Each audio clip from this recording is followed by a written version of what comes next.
Oke, sekarang kita akan memasuki journal updates. Boleh di next? Mungkin ini, sebagai gambaran aja nih, ada update apa aja sih di jurnal di bulan April ini. Yang pertama ada perubahan tarif PPN, yang kedua ada aktivasi Mekari Pay, yang ketiga ada informasi terkait dengan tampilan baru buku besar jurnal, dan yang keempat, ada rekomendasi fitur untuk membantu teman-teman semua lebih mudah mengelola manajemen HR. Boleh di next? Nah, mungkin aku akan bahas satu persatu ya. Yang pertama, terkait dengan perubahan tarif PPN. Jadi tarif pajak pertambahan nilai atau PPN akan mengalami perubahan mulai dari 1 April kemarin, dari yang semula 10% menjadi 11%. Pastikan teman-teman semua sudah mengubah pengaturan nominal pajaknya di pengaturan teks di akun jurnal teman-teman. Dan apabila teman-teman membutuhkan info lebih lanjut, teman-teman bisa menghubungi Help Center Jurnal di link yang tertera di layar, atau teman-teman bisa langsung klik aja link yang akan di-share oleh rekanku Tania di kolom chat. Boleh di next? Nah, teman-teman semua, ada yang udah coba Mekari Pay. Jadi Mekari Pay, merupakan salah satu, produk dompet digital yang dikembangkan untuk membantu teman-teman melakukan seluruh transaksi, keluar maupun masuk, melalui Mekari Pay dengan adanya free biaya transfer hingga 30 April ini. Aktivasinya juga mudah, teman-teman cukup membuka menu Mekari Pay di list bagian kiri menu jurnal, submit form aktivasinya dengan data-data yang valid. Setelah itu, teman-teman cukup reload page-nya dan teman-teman sudah bisa mulai menggunakan Mekari Pay untuk mengirim ataupun menerima pembayaran. Boleh di next? Nah, buku besar di jurnal juga sekarang memiliki tampilan baru yang membantu meningkatkan pemrosesan data lebih baik nih. Saat ini perubahan tampilan ini sudah diaplikasikan ke beberapa perusahaan terpilih. Nah, kalau perusahaan teman-teman belum melihat adanya perubahan ini dan mau mencoba tampilan buku besar baru ini, teman-teman boleh langsung menghubungi jurnal di chat yang ada di website jurnal, chat ke tim support kami, atau enggak email ke halojurnal@mekari.com. Boleh di next? Nah, ini adalah fitur terbaru yang dikembangkan oleh Mekari. Aku mau memperkenalkannya nih. Jadi fitur ini tuh dapat membantu pengelolaan manajemen HR teman-teman. Namanya adalah Talenta Starter. Jadi hanya dengan satu aplikasi cloud base bisa membantu pengelolaan absen dan shift ataupun jadwal karyawan hingga distribusi payroll gaji dan THR dengan lebih mudah. Buat teman-teman yang mau mencoba, boleh langsung menghubungi tim kita atau mengisi feedback form nanti yang akan aku infokan di slide selanjutnya. Oke, nah untuk selengkapnya bisa teman-teman explore langsung di akun jurnal fitur-fitur tadi, atau kalau misalnya teman-teman membutuhkan info lebih lanjut terkait dengan fitur-fitur di jurnal, teman-teman bisa langsung chat tim support jurnal melalui live chat yang ada di website, atau teman-teman dapat mengirimkan email ke halojurnal@mekari.com. Nah, sekarang aku mau menginfokan nih buat teman-teman semua yang mau menambah dan sharing info terkait dengan berbagai topik seputar bisnis maupun akuntansi, ataupun teman-teman mau mengikuti sesi khusus Jurnal Roundtable yang diadakan khusus untuk member-member Jurnal Community, teman-teman bisa langsung join ke komunitas Fintech 101 for Entrepreneur. Cara joinnya mudah, teman-teman cukup isi feedback form di link yang ditampilkan di layar di bit.ly/jns-fb02 atau bisa langsung klik link yang di-share oleh rekanku Tania di kolom chat. Boleh di next?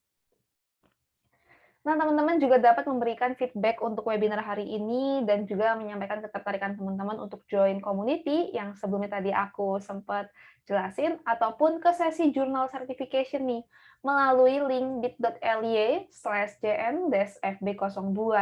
Teman-teman boleh mungkin screenshot layar yang ditampilkan sekarang, atau langsung aja klik link yang di-share oleh rekanku Tania di kolom chat.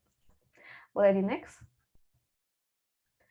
Nah, sebelum memulai pembahasan topik utama webinar hari ini, aku mau mengingatkan kembali nih kepada teman-teman terkait dengan mekanisme Q&A-nya. Jadi apabila teman-teman memiliki pertanyaan, teman-teman boleh langsung mengajukannya di menu Q&A yang terletak di bagian bawah di samping icon menu chat. Setelah itu teman-teman juga dapat meng-upvote atau like pertanyaan yang menurut teman-teman menarik untuk dijawab atau dibahas secara live. Pastikan juga pertanyaan yang teman-teman ajukan sudah sesuai dengan tema ataupun topik webinar pada hari ini. Boleh di next? Oke, itu untuk serangkaian informasi di awal acara ini. Tanpa berlama-lama lagi, kita langsung masuk ke pembahasan materi bareng dengan Pak Dani, selaku CBA dari Trust Fashion yang pada hari ini akan membawakan topik dan juga demo singkat nih terkait cara meningkatkan profitabilitas selama Ramadan. Kita langsung undang Pak Dani untuk menyalakan mic dan kameranya. Halo Pak Dani. Halo semua, halo. Halo Pak Dani. Untuk videonya mungkin boleh dari hostnya buat nyalain ya. Soalnya nggak bisa nih videonya. Oh gitu, Dari coba hostnya. ya. Kita ubah settingnya, maaf ya Pak, sebentar. Oke, sudah bisa Pak? Oke, sudah bisa, sudah terlihat ya. Halo, Oke, halo. halo. Apa kabar Pak Dani? Ya, kabarnya baik. Mana Baik kabarnya ya. semua? Baik juga Pak Dani. Oke, mungkin boleh langsung dimulai aja pembahasannya ya Pak Dani, silakan. Thank you, tulisan baca. Oke, mungkin boleh ke next slide ya.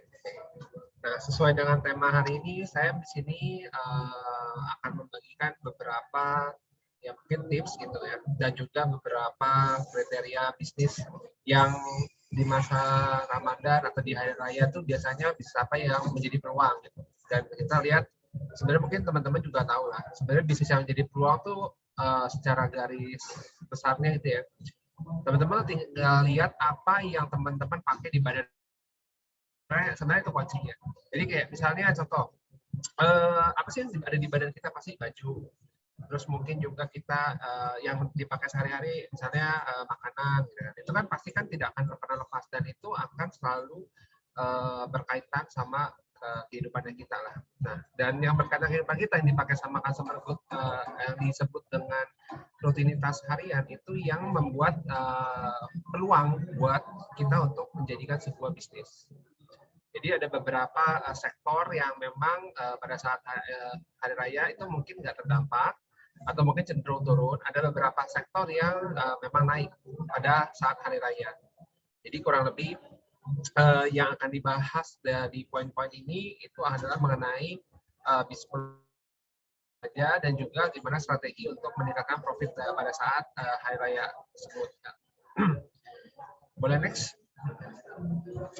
Ini mungkin perkenalan singkat aja. Jadi saya as a founder, solo founder dari Trust Fashion itu saya ngebangun ini untuk tujuan membantu UMKM. Jadi UMKM itu kan sebenarnya peluangnya bisnisnya banyak ya. Cuma mungkin banyak yang kalau yang saya sudah ketemu itu banyak teman-teman yang mungkin belum tahu gimana cara manage company-nya, terus gimana cara biar bisa dapat investor, ataupun juga biar bisa mempunyai pembukuan dan juga masalah administrasi seperti pajak itu berjalan dengan baik. Nah, itu yang mungkin belum terjadi nih sama bisnis UMKM. Nah, tugasnya kita as a Trust Fashion itu adalah untuk ngebangun bisnisnya itu supaya bisa berkembang dengan cara baik dari sisi administrasi, dari sisi funding, dari sisi strategi itu kita bantu gitu. Jadi nggak cuma company besar aja yang perlu strategi dan juga manajemen, tapi company kecil pun udah harus ada manajemen supaya bisa berkembang. Gitu. Oke, next. Nah, ini backgroundnya saya. Saya dulu pernah kerja di one of the Big Four, terus juga pernah kerja di multinational company, dan juga ada beberapa achievement yang sudah saya lalui. Jadi ya experience saya itu saya pengen curahkan untuk bisa ngebantu UMKM supaya bisa seperti ya bisnis yang pernah saya pegang itu yang big company, jadi supaya mereka bisa tumbuh menjadi sebuah big company juga gitu. Ya jadi kayak perusahaan sekarang tuh untuk cari dana tuh nggak sesusah zaman dulu. Kalau zaman dulu kan cari dana ya mesti cari mungkin ada keluarga family dekat yang punya uang gitu. Kalau sekarang tuh bisa melalui venture capital, ada juga melalui peer-to-peer, dia banyak lah sumber dananya lah. Jadi ada angel investor, jadi kayak nggak susah untuk kayak bikin sebuah bisnis yang dari kecil tapi akselerasi cepat. Yang penting kan ada dananya. Ya itu secara gambaran dari profil saya. Oke, next. ini beberapa klien yang kita pegang. Jadi klien-kliennya sih campur ya, kita dari online shop yang maksudnya kayak perumahan tuh kayak online shop, habis itu juga ada industrial seperti pabrik, habis itu kita juga pegang kayak trading, F&B, ada apa namanya healthy sector, habis itu juga kita pegang kayak financial institution, habis itu kita juga ada beberapa bisnis startup yang kayak itu kayak Karsom, itu adalah startup company. Nah itu jadi yang kita bantu ke mereka itu ya mereka semua berangkat dari nol. Habis itu kita bangun kembangkan ya sampai hari ini mereka bisa increase the revenue and profitnya mereka. Gitu. Jadi inilah beberapa klien-klien yang kita pegang. Beberapa klien kita sampai hari ini mungkin around 200 lah, mungkin 200 sampai 300 lah, saya juga lupa sih kurang lebih berapa. Kalau timnya kita di Transvision itu kurang lebih sekarang hampir mungkin 25-an orang lah, 25 sampai 30 orang. Itu yang ada di tim kita. Oke, next. Lokasi klien sebenarnya ini juga di Sulawesi kita juga ada sebenarnya. Ini mungkin belum diupdate. Jadi kita kebanyakan di daerah Jawa, Sumatera beberapa, Kalimantan sama di Sulawesi. Itu yang lokasi klien kita. Tapi bukan berarti kita punya cabang di sana. Kita biasanya karena kan kita udah pakai semuanya serba online ya. Jadi kayak accounting software pun udah pakai jurnal. Jadi kayak walaupun kliennya ada di Kalimantan, Sulawesi, tetap kita bisa monitoring dari sini karena dia sudah menggunakan aplikasi jurnal. Sama halnya dengan pajak pun semua udah online. Jadi sebenarnya ya memungkinkan untuk kita tuh bisa remote bekerja secara remote, tapi hasilnya tetap bisa maksimal. Oke, next. Nah, seperti yang saya tadi ceritakan di awal, jadi topik yang akan kita bahas hari ini itu mengenai peluang bisnis apa aja yang ada di masa Ramadan. Lalu evaluasi bisnisnya mengenai gimana cara kita menaikkan profitabilitas. Habis itu berikutnya mengenai anggaran, artinya budget. Apa sih budget yang mesti kita pertimbangkan pada saat kita di hari raya supaya hari raya itu bisa improve the profitability gitu. Terus habis itu yang terakhir adalah masalah cost management. Cost management itu lebih ke gimana sih kita ngontrol cost kita, apa sih komponen cost yang ada di kita, dan gimana cara kita untuk maintain atau kita memanage supaya cost itu bisa efisien. Cost itu sebenarnya kalau misalnya teman-teman di sini, ya mungkin saya kata di sini campur ya, ada yang bekerja, ada yang pengusaha ya. Kalau teman-teman di sini sebagai pengusaha, mungkin ada yang masih punya mindset kayak, pokoknya saya biaya harus kecil-kecilnya. Nah mungkin mindset kayak gitu tuh, ya zaman dulu sih bagus, tapi zaman sekarang belum tentu cost kecil-kecil itu bagus. Karena gini, cost itu kadang-kadang ada yang sifatnya fix dan ada yang sifatnya variabel. Jadi kalau misalnya kita ngomong kayak contoh, saya mau naikin sales saya, tapi saya nggak mau invest di marketing cost saya. Nah itu kan nggak make sense, karena kan pasti gimana pun juga kita harus invest di marketing cost untuk bisa naikin sales kita.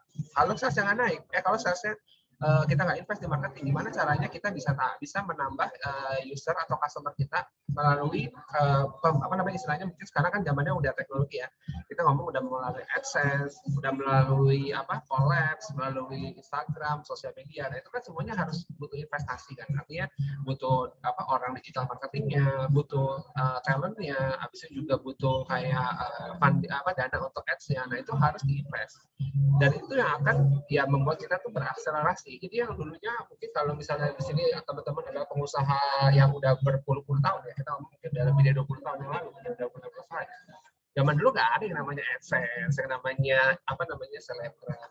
Tapi kan sama-sama di hari ini kan semua itu kan sudah sudah ada fasilitas untuk bisa meningkatkan sales dengan cara seperti itu. Karena kalau misalnya kita tetap berpikir bahwa ya udah pokoknya yang penting saya hemat-hemat ya, kompetitornya kita, artinya pemain yang kita sama, mungkin dia melakukan yang ekspansi dengan cara yang menginvestasikan kepada marketing cost. Ya akhirnya market share-nya kita makin turun, dan market share-nya dia nambah, kita punya makin turun, lama-lama kita hilang. Gitu. Nah itu yang harus dipertimbangkan untuk strategi gambaran di saat dengan kondisi di mana model bisnisnya dan model cara pemasaran itu sudah berubah dibandingkan dengan yang dulu. Tapi kalau mungkin teman-teman di sini adalah pemain baru, pengusaha baru, misalnya kayak masih umur 20-an kan, itu kita ngomong ya the newcomers in the business lah. Nah itu mungkin udah open untuk kayak invest di marketing cost. Tapi the problem is untuk orang newcomers biasanya itu terlalu agresif. Jadi kalau orang zaman dulu itu kan orangnya konservatif. Kalau anak zaman sekarang yang zaman anak-anak umur 20-an biasanya terlalu agresif. Jadi kayak pikir ya udahlah invest aja di marketing cost. Tapi mereka tidak melihat bahwa apakah marketing cost yang di itu efisien. Sometimes tuh ada yang kayak gitu. Jadi kayak cost-nya udah gede duluan, tapi revenue itu belum sebanding sama cost-nya. Nah, itu yang mesti dipertimbangkan kalau kita mau invest di marketing. Jadi itu salah satu cost management yang mesti dikontrol. Nah, itu ntar kita bahas di topik terakhir. Oke, kita mungkin masuk ke topik pertama. Kita masuk ke peluang bisnis. Nah, oke. Jadi peluang bisnis yang tadi saya ngomong di awal, yang di pertama kali pembukaan, adalah peluang bisnis yang paling dekat dengan kita adalah barang-barang itu yang melekat pada kita. Yang melekat sama kita kan pasti F&B udah pasti. Ya, mungkin kan di teman-teman di sini nggak ada yang nggak makan, kan? Pasti semua makan. Berarti itu salah satu peluang bisnis. Jadi kalau teman-teman mau mengambil peluang bisnis, salah satu yang menjadi opsi adalah bisnis F&B. Nanti di page berikutnya kita akan bahas F&B itu apa aja sih? F&B itu apa cuma buat restoran doang? Enggak. Jawabannya ada banyak faktor, ada banyak peluang bisnis di dalam sektor F&B yang bisa kita bangun dan kita kita pakai untuk sebagai opportunity gitu. Jadi nggak cuma kayak saya harus bangun restoran nih baru bisa dibilangnya bisnis F&B bisa ngambil peluang di F&B, nggak juga. Kedua, garment itu kenapa ya? Nggak usah ngomong ya. Pasti ya, saya yakin teman-teman di sini semua pasti pakai baju. Nah, mungkin nggak ada yang pakai baju, nggak pakai celana, nggak mungkin. Nah, itu adalah salah satu peluang di mana di masa hari raya atau Ramadan ini itu merupakan opportunity di mana mereka biasanya umumnya gitu ya. Karena saya juga ada beberapa klien Tanah Abang yang mungkin teman-teman tahu lah ya, Tanah Abang itu adalah pasar di mana mau belanja baju murah lah, baju murah, celana murah di sana ada. Nah, itu di mana masa-masa kayak saat ini gitu ya, ini kan ada masa lebaran nih, itu mereka increase the revenue because ya karena banyak orang yang mau ya mungkin kasih saudaranya, kasih hadiah, atau mungkin juga memang untuk ganti baju karena di masa raya, yang sumbernya biasanya dari THR kalau misalnya orang-orang kerja ya kan, karena udah dapat THR mereka biasanya belanja untuk keperluan Ramadan dan juga ya itu untuk mungkin dikasih ke hadiah buat saudara juga. Itu salah satunya adalah di sektor garment. Jadi kalau misalnya penjualan sih biasanya kalau jadi siklusnya garment gini. Jadi penjualan itu akan tinggi di sektor distributor. Dia kan sebenarnya kan kalau garment itu kan pasti ada manufacturer, ada distributor, ada retail ya kan. Jadi kayak ada yang bikin, ada yang pemain besar ambil dari pabrik, sama ada yang pengecer. Biasanya gini, si yang distributor itu biasanya omsetnya akan besar di kayak let's say 3 minggu atau 4 minggu sebelum lebaran, atau misalnya let's say start awal puasa gitu, biasanya udah mulai naik. Nah, nanti si pengecer itu biasanya akan naik omsetnya di kira-kira mungkin 2 minggu atau seminggu sebelum lebaran. Kenapa? Karena THR-nya baru dapat. Kan orang-orang yang beli sama pengecer kan biasanya yang dapat THR kan. Jadi kalau misalnya baru dapat THR itu kan biasanya 2 minggu. Kan sesuai aturan pemerintah itu maksimal 2 minggu adalah kewajiban perusahaan membayar THR itu 2 minggu ya, sebelum hari raya. Nah, jadi pada saat itu biasanya pengecer itu yang naik. Jadi pengecer itu naik di masa-masa 2 minggu sebelum lebaran. Jadi garment ini adalah potensi untuk ya buat teman-teman yang mau bermain di bidang ya baju pakaian lah, saya mau pakaian, celana, baju ataupun perlengkapan terkait sama garment. Terus berikutnya aksesoris dan elektronik. Nah, aksesoris dan elektronik kenapa bisa naik? Ya pasti sama. Sebenarnya ini 11-12 sama garment sebenarnya. Jadi orang tuh pasti akan mungkin ada yang ganti tas, ada yang ganti sepatu. Aksesoris itu maksudnya di luar baju dan celana ya, kayak misalnya tas, terus habis itu juga sepatu, habis itu juga mungkin ada yang ganti handphone, habis itu juga ada yang mungkin dia punya aksesoris apa kayak perhiasan or something, itu kita masuk kategori ini. Dan itu adalah sesuatu yang bakal increase di 2 minggu sebelum lebaran biasanya. Terus groceries. Nah, groceries juga sama nih. Kalau groceries sebenarnya sih merata sih, karena saya sendiri kan juga berangkat dari pernah bekerja di groceries company lah. Saya pernah kerja di salah satu hypermarket. Jadi kayak di yang punya cabang banyak. Kalau lihat trennya, salesnya, itu pasti akan naik di kira-kira 1 bulan sebelum hari raya. Jadi 1 bulan sebelum itu omsetnya tuh bisa 2 kali lipat dari normal. Karena ya buying power-nya ada. Jadi orang tuh banyak mengumpulkan duit, mengumpulkan uang supaya nanti pada saat kan kalau kita kan kebetulan kita kan pemain besar gitu ya. Jadi ada orang yang ngambil borongan, nanti orang itu baru jual ngecer, tapi pada saat jual ngecer itu ya mungkin dia increase omsetnya di kayak 2 minggu sebelum lebaran pada saat THR itu dibagi. Jadi sebenarnya peluangnya pada saat hari raya itu sebenarnya peluang karena karena orang-orang dapat THR sehingga uang itu kalau bisa bisa di apa namanya bisa di bisa membelanjakan ya apa kebutuhannya dia gitu. Jadi sebenarnya targetnya itu ya kita ngejar THR bisnis kita lah, kurang lebih kayak gini. Oke, next. Oke, terus nah ini yang tadi saya bilang, jadi mengenai bisnis yang terkait di tadi yang di food and beverage restoran doang, nggak harus kita buka restoran. Kita bisa untuk mendapatkan opportunity di hari raya, kita nggak harus jadi restoran.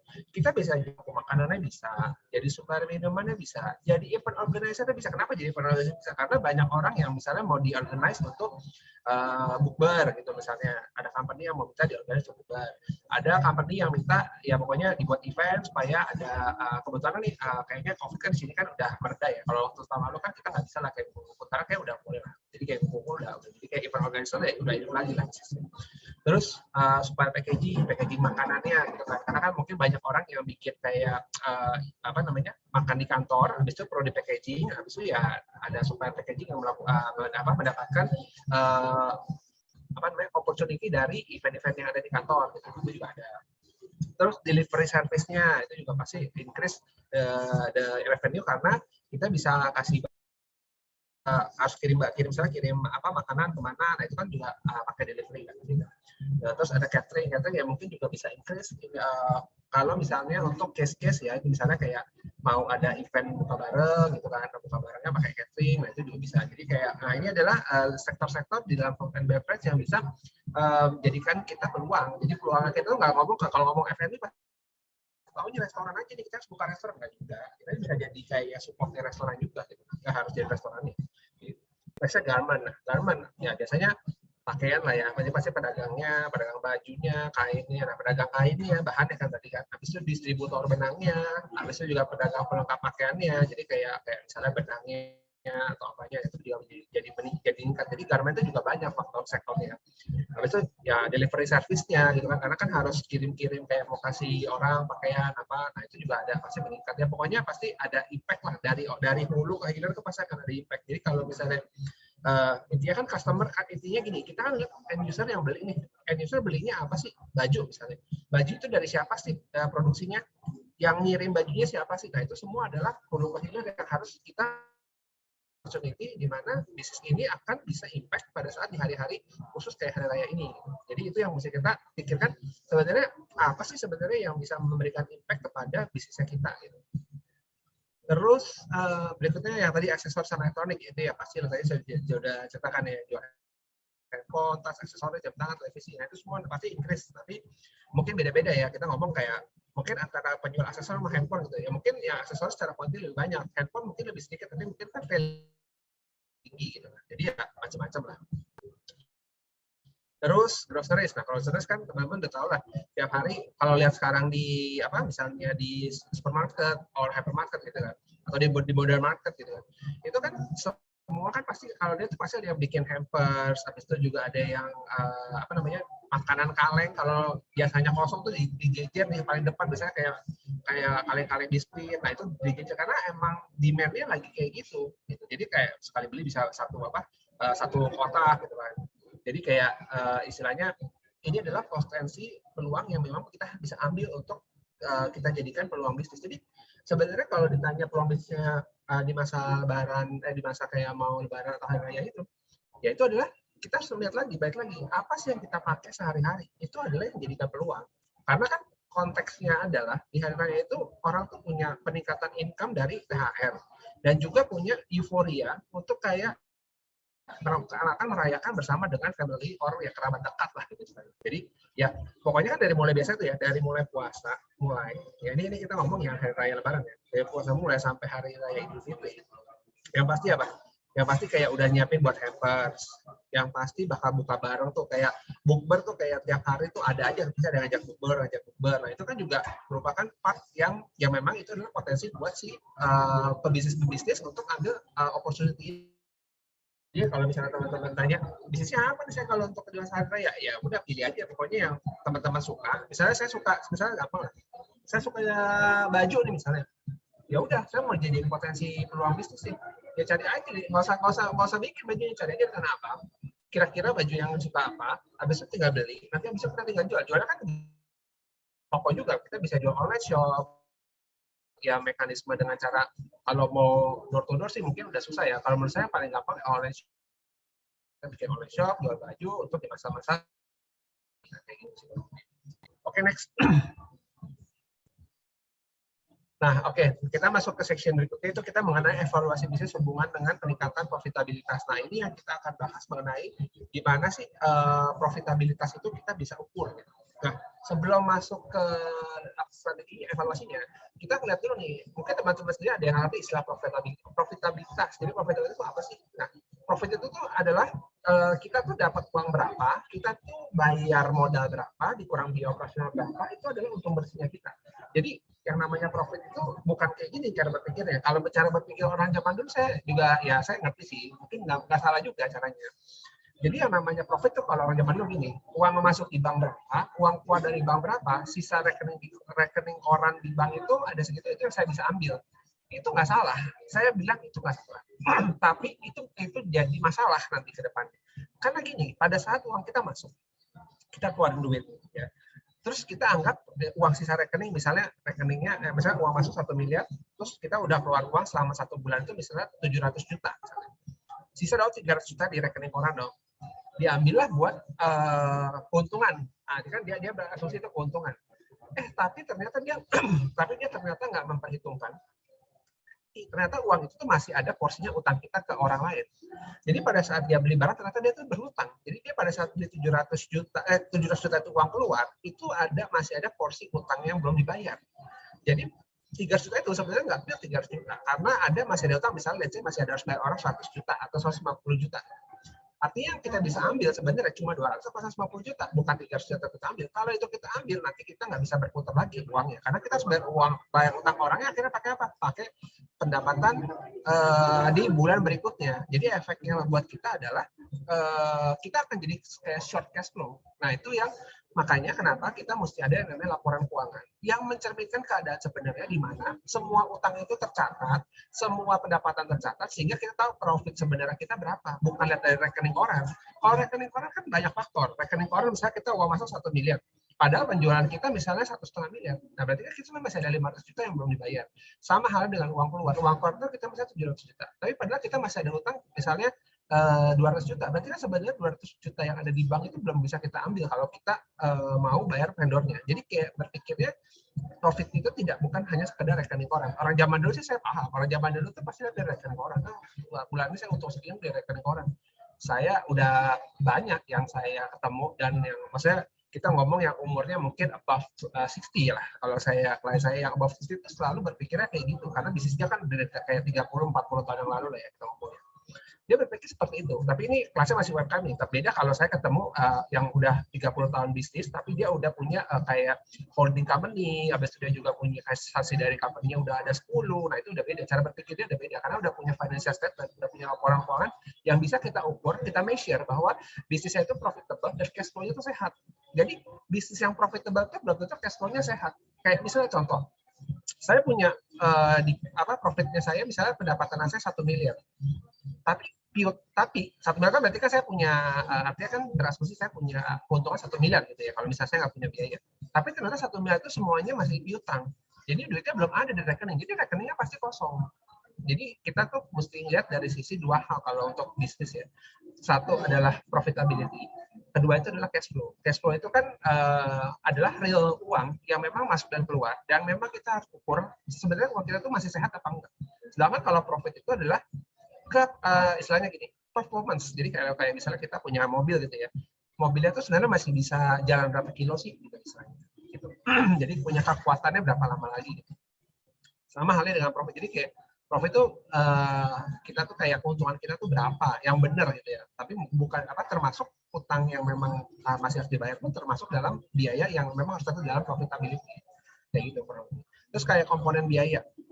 Biaya itu makanya ini kan ada dijelasin ada biaya tetap, ada biaya variabel. Ya, biaya tetap itu kan adalah biaya yang pasti selalu sama di setiap bulan, itu biasanya cenderung sama.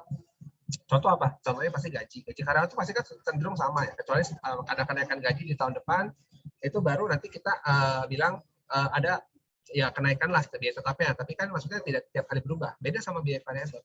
Biaya variabel contoh apa? Harga pokok penjualan. Misalnya kalau kita jual barang, kita pasti ada modal yang kita dipakai, nah itu namanya HPP. Selain itu misalnya apa? Biaya marketing, biaya sales. Nah, biasanya contoh nih penjualan naik nih. Berarti komisi mungkin salesnya bagus nih, orang salesnya. Nah, kita harus kasih komisi. Komisi itu kan akan naik seiring dengan kenaikan penjualan.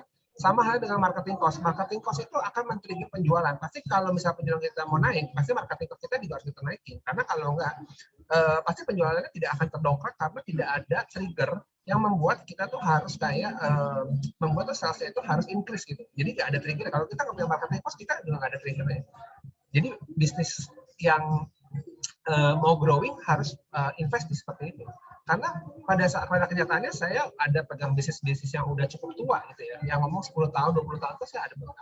Mereka tuh revenue-nya tidak increase, tapi stabilnya revenue-nya cuma stabil aja, kayak setiap tahun tuh begitu-begitu aja gitu. Beda halnya sama orang yang bisnisnya model zaman sekarang, yang berani invest di marketing, apapun itu, digital marketing, misalnya kayak Instagram, TikTok, habis itu juga di Google Ads, habis itu Facebook Ads. Itu mereka tuh punya potensial untuk increase. Jadi kayak kalau dilihat tuh tren revenue itu pasti increase tiap tahun ke tahun, dari bulan ke bulan juga increase. Tapi marketing cost-nya juga increase.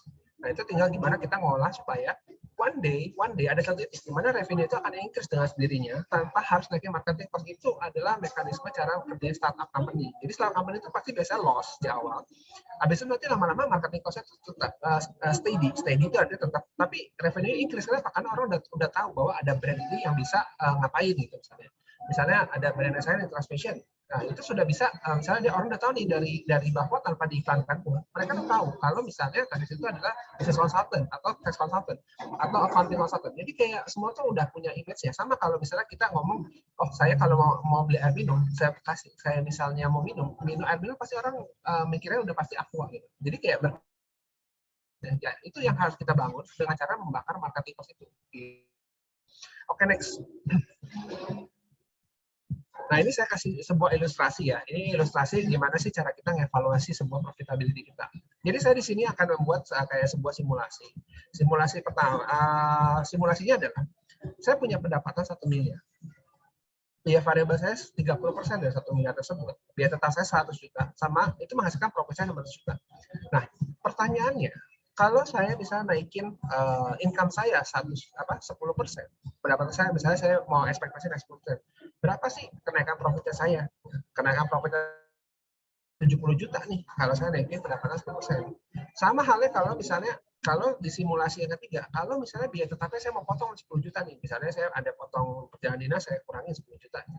Efeknya buat profit kita apa? Nah, profit kita berarti 610 juta. Intinya dari simulasi ini adalah saya tuh mau target profitnya berapa. Jadi kayak gitu. Jadi target profit kita tuh mau berapa. Kita tuh harus ada takaran nih. Misalnya, oh saya mau profitnya tahun ini misalnya naik 20%. Nah, untuk naikin profit 20%, saya tuh mesti ada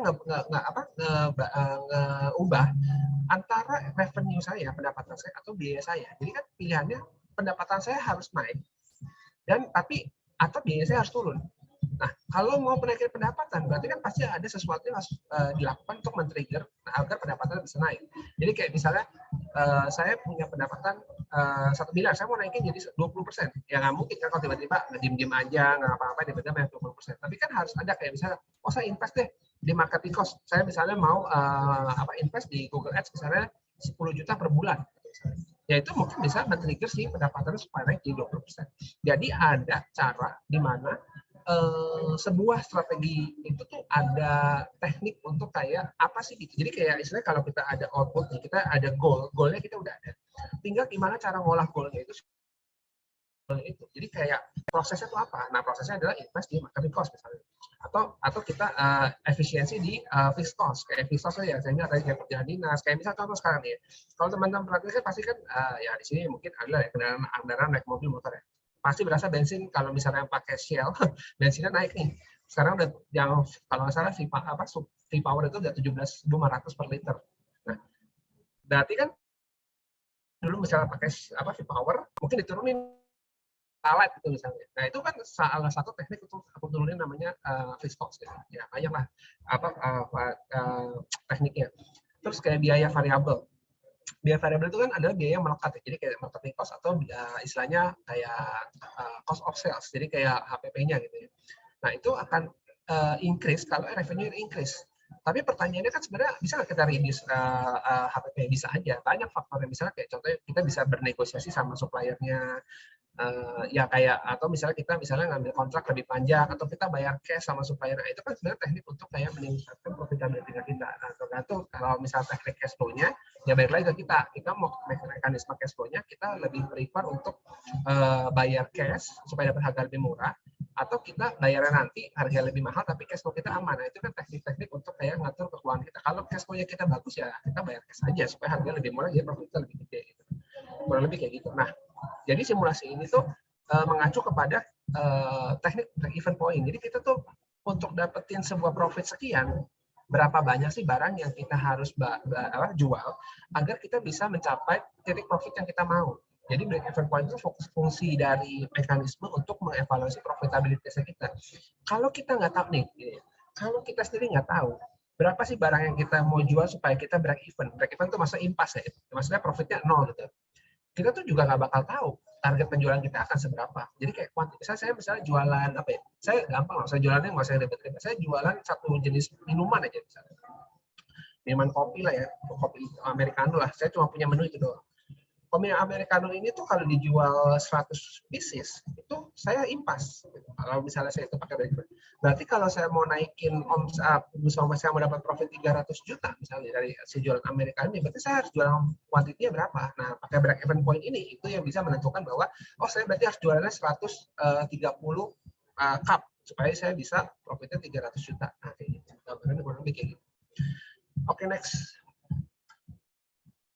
Nah, berikutnya kita ngobrol mengenai strategi anggaran. Anggaran tuh ya berarti budget lah ya. Kita ngomong budgetnya tuh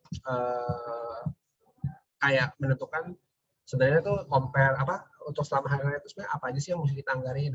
Nah, habis itu kayak untuk mencapai profit segini, profit segini tuh revenue cost-nya mesti berapa supaya profitability kita tuh sesuai dengan anggaran kita.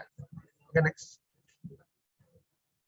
Nah, ini jadi beberapa strategi yang masuk di beberapa kelompok ya. Jadi pertama, kalau kita mau ngobrol soal income-nya kita ya, kita ngomong soal revenue-nya kita ya, pendapatan.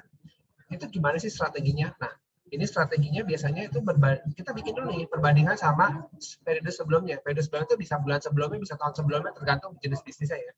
Kalau bisnis F&B biasanya tahun sebelumnya, karena hari raya nih, banyak kita compare sama tahun sebelumnya itu bisa naik berapa, kalau ini harus bisa naik berapa. Jadi kalau misalnya kita mau bagus ya naiknya harus lebih tinggi dari tahun sebelumnya. Harusnya cenderungnya tahun 2022 pasti lebih tinggi dari tahun sebelumnya. Kenapa? Karena tahun sebelumnya masih ada COVID dan banyak terjadinya kayak PPKM, PSBB dan sebagainya yang menyebabkan revenue kita tuh pasti cenderung turun. Harusnya tahun ini yang udah normal nih, ini kan yang ngomong bisa dibilang udah normal lah ya, normal, harusnya increase the revenue-nya harus lebih besar daripada tahun-tahun di mana COVID belum terjadi. Itu targetnya. Tapi aktualnya belum tahu. Ini kan cuma masalah penentuan anggaran. Jadi kita compare nih sama tahun sebelumnya. Habis itu tentukan produknya, maksudnya produk itu barang kita ya, sama harga yang kita pakai untuk hari raya. Jadi kalau ngomong misalnya ngomong bisnis F&B lah ya, kan gampang ya. Kalau di hari raya mereka pasti banyak tuh bikin paket paket itu, dan itu biasanya cenderung nggak usah ditawarin pun orang pasti ngambil karena pasti banyak yang melakukan dan banyak yang ngantri. Bahkan ya kalau bisa dibilang saya kemarin beberapa kali itu harus booking gitu kan, harus booking supaya bisa dapat bangku meja gitu. Kalau nggak bakal dapat, datang langsung itu biasanya harus waiting list gitu. Karena memang demand ya lagi tinggi di masa-masa menjelang hari raya. Itu dari sisi income. Dari sisi harga pendapatan itu artinya modal barangnya kita ya. Gimana sih cara kita bikin budgetingnya? Yang pertama, itu biasanya kita tuh bikin kontrak jangka panjang. Jadi kayak istilahnya kita kalau punya vendor khusus yang memang untuk spesialis barangnya kita. Artinya either barang, either bahan baku ya, terserah. Itu kita pastikan bikin kontrak jangka panjang supaya untuk menetapkan harganya tetap terjaga. Walaupun nanti terjadi inflasi atau terjadi perubahan, walaupun kadang-kadang saya tahu sendiri vendor tuh ya bisa aja mengubah harga sih, bisa aja. Jadi tapi kalau bisa tuh kita bikin sebuah kontrak yang untuk kayak pengambilan bakal berapa, terus habis itu kira-kira harga dipatok maksimal berapa.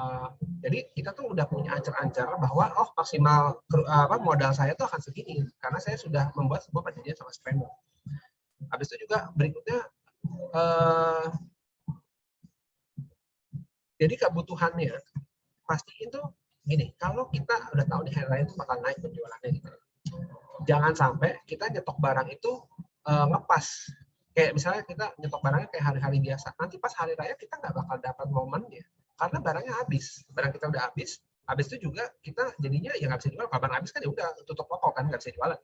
Nah, jadi pastiin kalau bisa tuh 2 bulan sebelumnya kita udah ready untuk order sehingga barangnya pas hari raya itu datangnya sesuai dengan apa yang kita mau. Ya ini maksudnya ini ngomong bisnis yang trading ya. Tapi kalau kayak bisnis F&B pun juga harus mempertimbangkan itu. Kenapa? Karena contoh kita mau udah tahu nih bakal banyak yang bukber.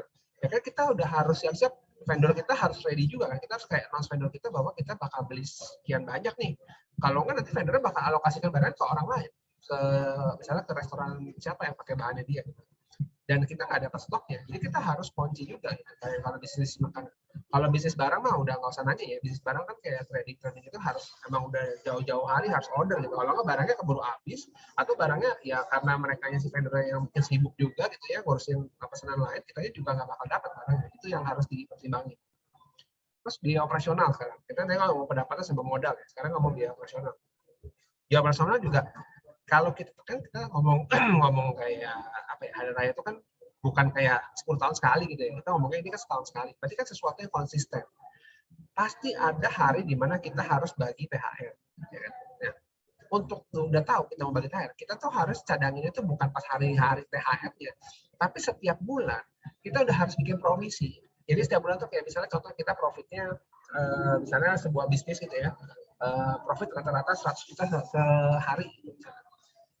Terus kita mesti bayar THR misalnya 100 juta per bulan.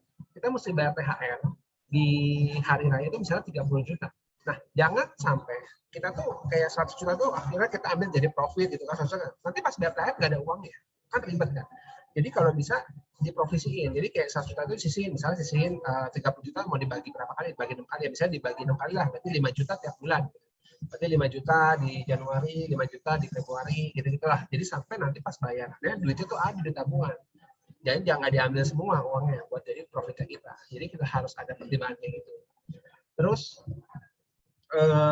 yang kedua masalah gaji juga kayak kadang-kadang tuh menurut saya tuh perlu sebuah strateginya adalah kita tuh bikin susunan KPI. Kenapa? KPI itu kelihatannya simpel ya, katanya kayak cuma nggak penting gitu ya. Tapi itu adalah takaran kita tahu karyawan kita tuh kerja apa enggak sebenarnya. Kalau karyawannya kerjanya benar, karyawan kerjanya sesuai dengan job desk-nya, pasti KPI-nya tuh terukur gitu. Jadi kayak misalnya kita dia karyawannya kerja sebagai finance. Finance tuh job desk-nya apa sih? Job desk-nya tuh misalnya ya nyusun laporan keuangan, misalnya harus sakit laporan keuangan tanggal sekian. Nah, itu semua dibikin KPI-nya. Bagian operasional. Operasional tuh ngapain? Operasional tuh pokoknya delivery-nya harus sukses. Nggak boleh ada yang gagal. Kalau ada yang gagal berarti KPI-nya turun. Nah, semua itu tuh kita pakai untuk menentukan kita tuh sebenarnya ada yang overpaid. Masih overpaid begini, bukan karyawan yang kita bayarnya kelebihan, bukan. Tapi ternyata ada karyawan yang ternyata di bagian itu kurang efisien. Jadi ada yang nganggur gitu, misalnya yang satu kerjanya capek, misalnya dalam satu divisi nih kerjanya satu kayaknya ekstra keras, yang satu kerja yang santai-santai. Nah itu kan berarti ada yang salah nih.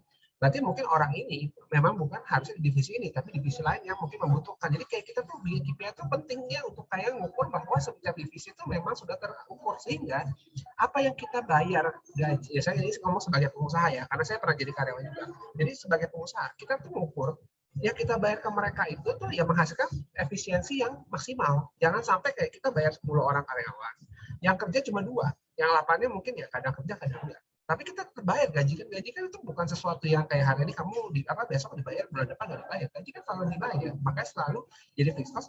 Tinggal gimana cara kita mengefisiensikan bagaimana apakah job desk-nya dia tuh di sini mungkin udah udah kurang banget, jadi kayak nggak ada kerjaan lagi di bagian ya udah pindahkan ke divisi lain atau ke pekerjaan yang misalnya dari operasional pindah ke marketing gitu, karena di marketing lebih membutuhkan supaya bisa ikut sales gitu. Ya nggak apa-apa, itu adalah sebuah strategi di mana kita bisa mengefisiensikan kita punya salary cost. Jadi jangan sampai kita punya salary cost-nya increase tapi kita revenue-nya nggak increase, ya kan berantakan gitu kan. Berarti kan make yang salah sama the business ada yang wrong, something wrong in the business lah. Habis itu next kita masalah biaya kantor umum ya, sebenarnya kalau ini sih gampang. Kalau ini kita tinggal compare sama tahun lalu atau bulan lalu. Ada kenaikan signifikan nggak? Kalau kenaikannya, pokoknya kita udah nganggarin, pokoknya budget kantor sama umum itu kayak transport kayak itu kita budgetnya misalnya 1 bulan cuma 20 juta, 30 juta. Ya udah, kita takarin di situ. Kalau sampai over, kita harus dapat penjelasan bahwa kenapa overnya. Apakah ada unusual atau ada kayak case-case tertentu yang memang harus kita spend lebih. Gitu. Selama itu bisa dijelaskan ya udah. Yang penting kita punya baseline. Baseline itu adalah di angka 30 juta. Gitu. Kalau misalnya di bawah 30 juta ya udah, berarti kita saving. Tapi kalau di atas 30 juta ya berarti kita ada something wrong. Terus berikutnya biaya marketing ya. Kalau biaya marketing sih udah tahu ya. Jadi kalau biaya marketing itu kan sebenarnya kita harus spending the money for increase the revenue. Tapi, but the problem is, kalau spendingnya lebih besar daripada revenue-nya, kita ngomong gini ya, marketing kita naik 20% cost-nya. Tapi revenue-nya sama, stabil, nggak naik 10%.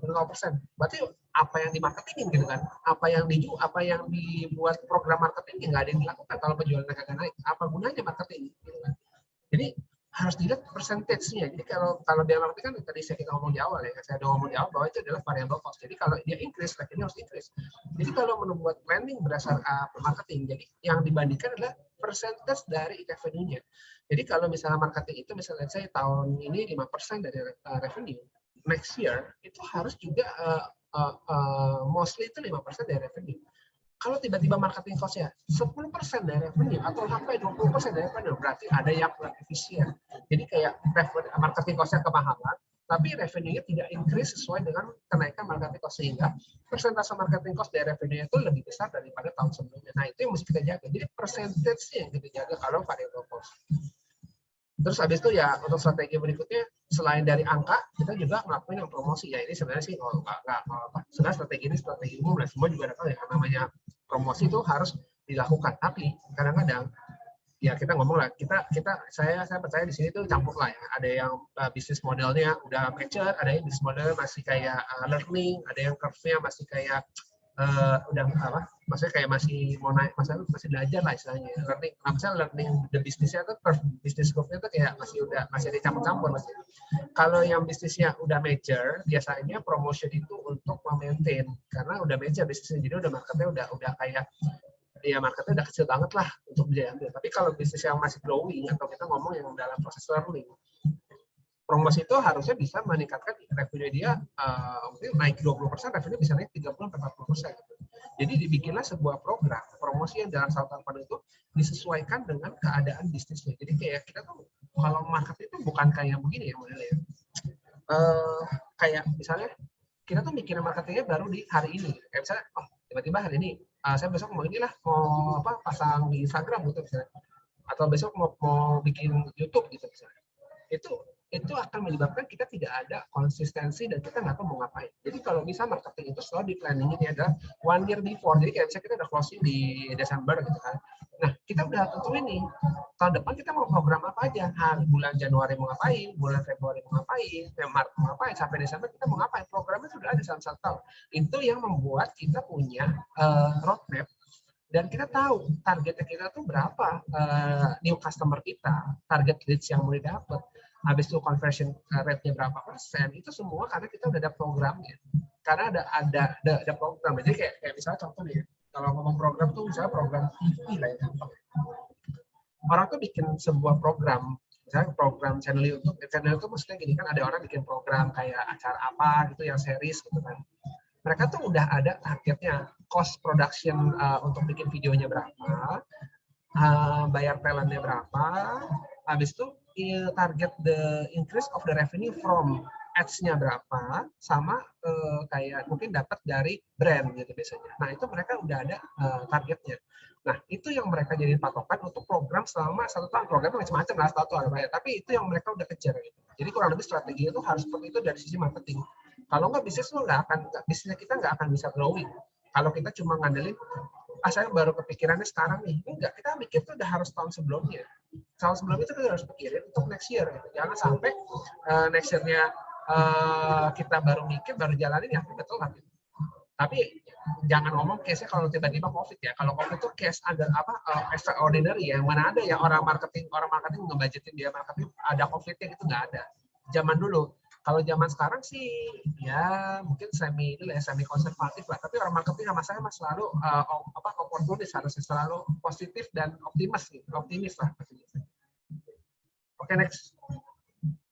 Nah, ini session terakhirnya itu adalah mengenai cost management. Nah, kalau cost management itu gimana sih cara tadi yang saya bilang kontrol biaya supaya bisa meningkatkan confidence sesama harian. Oke, next.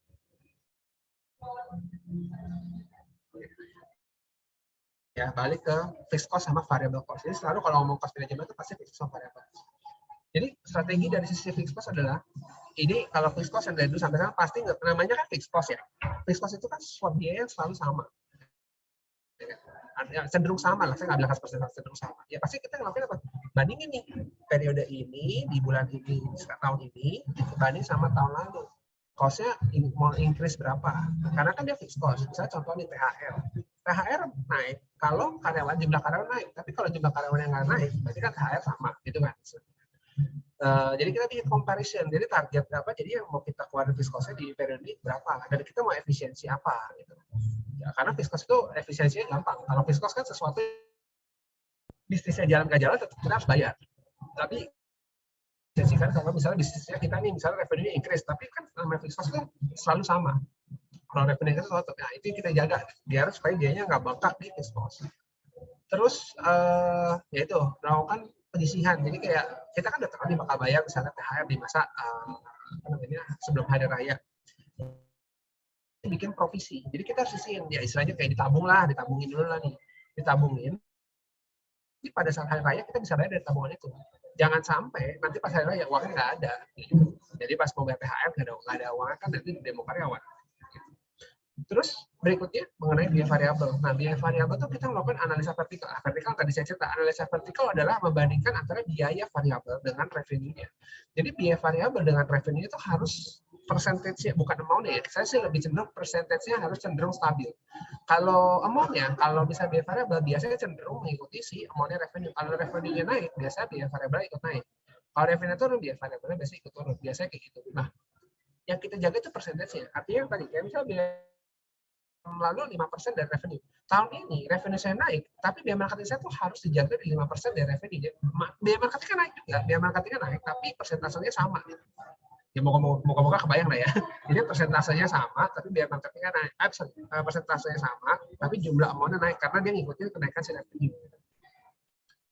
Nah ini kayak misalnya harga pokok, ya kan? Pasti harga pokok ikut lah ya kan, harga pokok kan berdasarkan penjualan. Terus marketing, nah itu yang memang istilahnya memang bakal increase seiring dengan kenaikan nama revenue. Jadi ini yang kira-kira strategi secara umum yang kita harus punya dalam bisnis kita lah. Oke, next. Nah, ini adalah saya bagi nih strategi pada masing-masing bidang usaha. Jadi kalau food and beverage misalnya, pendapatannya itu ngapain sih yang kita perlu strategi? Nah, ya biasanya bikin menu-menu produk yang cocok di hari raya, itu kayak menu bukber atau menu abuburit, ya pokoknya macam-macam lah. Kalau lihat sekarang di F&B gitu ya, kalian lihat di aplikasi yang biasa buat kalian delivery makanan atau minuman gitu ya, itu pasti biasanya ya udah isi menunya tuh kayak puasa apa, nama menunya gitu lah paketnya lah. Nah itu yang dibikin sebuah strategi untuk kayak ningkatin revenue dari produk-produknya kita. Terus biayanya ya pastiin aja bahwa biaya kan gini, kalau makanan ya naikin harga menu, naikin harga makanan itu lebih akan menyebabkan dampaknya ke customer. Jadi kayak misalnya harga makanan kita naik, misalnya ngomong dari harga misalnya 30.000 naik jadi 32.000. Customer tuh ada yang sensitive pricing, jadi ada yang price sensitive. Jadi kayak misalnya 2.000-nya tuh padahal nggak mau beli lah karena naiknya harganya gitu. Ada yang kayak gitu.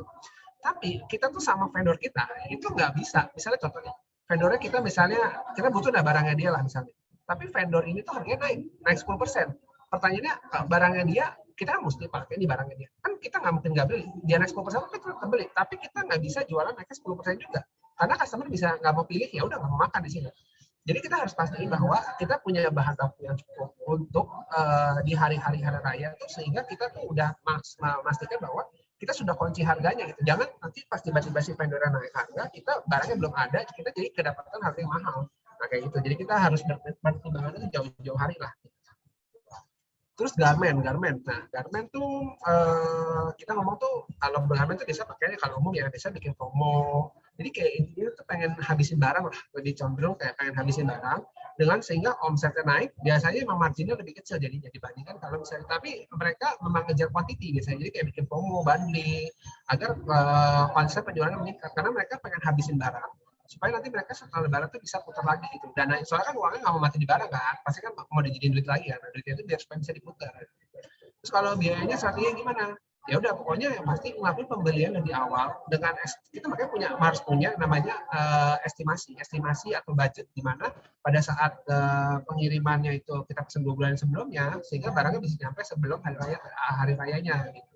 Jangan sampai pas hari raya kita baru pesen barangnya nggak ada, ya udah selamat tinggal dan jadi kita nggak jualan apa-apa di hari raya. Jadi itu harus dipertimbangkan. Aksesoris, nah kalau aksesoris sih sama sih biasanya bikin bundling, promo, terus kayak ya karena kan semuanya ini kan berkaitan sama customer ya. Customer tuh kebanyakan ya kayak orang-orang kita gitu, kayak kita gitu ya. Biasanya kalau ngeliat diskon tuh matanya hijau lah biasanya. Jadi kayak misalnya ada promo nih bawaan gituan, ada promo 50%, padahal mah harganya mungkin dinaikin gitu. Ya cenderung itu strategi pedagang lah. Tapi mereka cenderung beli kalau ada diskon-diskon itu. Terus kayak misalnya biaya, apa tadi pendapatan ya, terus biayanya sama. Jadi pastikan kita melakukan pembelian bahan yang akan dipakai pada saat hari raya. Jadi kayak kita tuh udah harus prepare apa aja kita mau beli supaya kita bisa dapatnya pendapatan yang kita mau. Jadi kayak kita set dulu targetnya kita berapa di hari raya. Kita baru bisa pesennya berapa banyak barang kita mau pesen. Nanti kalau barang udah dipesan, tugasnya timnya kita misalnya tim sales marketing itu yang nge-push supaya penjualannya selesai. Jangan sampai udah beli bahannya jadi nggak ada jualan sama aja. Groceries, nah groceries ya kalau teman-teman datang ke hypermart, Indomaret apa misalnya kayak di supermarket, hypermarket atau modern market udah biasa lah ya ngeliat bundling, ini satu paket bundling isi apa-apa, ada biskuit, ada makanan ringan, ada minuman ringan, nah itu udah biasa lah itu dan itu untuk mudah-mudahan ngabisin barang.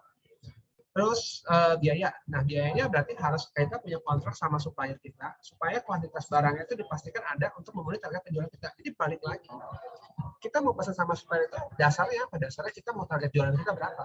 Target jualan kita berapa? Kita baru bisa tahu nih, oh saya mau pesan sama supplier saya segini. Jadi kuantitinya harus segini supaya bisa memenuhi target pendapatan saya di hari raya. Kayak gitu. Oke, next. Oke, ini next saja. Ini cuma kontak aja. Oke, berarti saya langsung lanjut ke demo ya berarti ya. Ya, betul Pak Dani. Langsung lanjut ke demo aja silakan. Oke. Demo.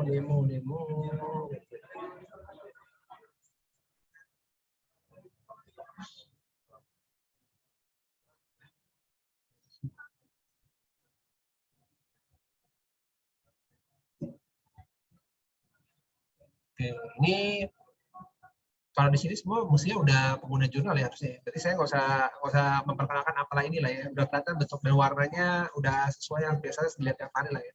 Saya aja setiap hari pasti ngeliat tampilan ini gitu. Karena saya ngerjain klien punya kan, jadi pasti ngeliat. Nah, kita langsung ke laporan aja deh. Saya mau nunjukin masalah profitability yang tadi ya. Di jurnal ini sebenarnya kalau masalah profitability sebenarnya yang dilihat itu biasanya ada dua. Laba rugi, ini laporannya, sama investasi bisnis. Biasanya dilihat dua ini. Bentar ya, ini ternyata kebanyakan gitu, biar nggak pusing. Pertama saya kasih lihat laba rugi ya. Oke, nah, kita ngeliat dari atasnya. Nah, jadi ini contohnya nggak tahu nih, moga-moga sih teman-teman sih jangan-jangan udah pakai jurnal lama-lama nggak tahu ada laporannya sih ya berarti saya tunjukin bahwa ada laporan itu lah ya. Kalau yang udah sering lihat ya berarti bagus, yang belum pernah lihat ya ini ada laporan ini gitu. Ini namanya laporan laba rugi. Laba rugi sebenarnya profitabilitas sama. Laba rugi itu adalah sebuah gambaran bahwa performance dari sebuah bisnis kita seperti apa. Performance-nya bagus nggak, performance-nya maksimal nggak, optimal nggak, naik nggak, apa turun, nah itu semua ada di laba rugi. Nah, laba rugi ini yang pasti mencerminkan pertama pendapatan kita berapa. Lalu dari pendapatan kita ada namanya HPP. Jadi HPP itu kayak modal barang kita yang kita udah beli dan habis itu kepake masuk jadi biaya. Nah, dari sini kita berarti ada gross profit 47 juta. 40 juta itu artinya berarti saya tuh ada kalau jualan uangnya 193 juta, berarti saya akan untung 47 juta. Nah, masalah persentase nanti habis ini ya. Di sini kan nggak ada persentasenya. Nah, terus dari operasional expense-nya apa nih? Oh, ada iklan, ada ini penjadian konsultan, beban-beban. Nah, ini ternyata totalnya 143 nih. Nah, kalau bisnisnya ini berarti tahun ini bisnis saya tuh lagi rugi karena antara laba kotor, gross profit itu laba kotor gross profit ya, dengan expense operasionalnya itu cenderung mengalami lebih besar expense, jadi menyebabkan kita rugi. Nah, kalau case kayak gini gimana? Nah, berarti kan kita harus lihat tahun depan kan kita nggak mau rugi lagi lah istilahnya ya. Berarti kan kita setting apa sih yang gede? Oh, ternyata penjualannya gede nih. Berarti saya beli asetnya kegedean nih. Atau misalnya perjalanan dinas nih, budgetnya mungkin saya bisa kurangin. Jadi kayak kita berpikir dari angka ini tahun depan kita mesti ngapain. Terus kayak misalnya kita ngomong, nggak cuma di bagian operasional doang, kita ngomong di harga bahan pokok pendapatan.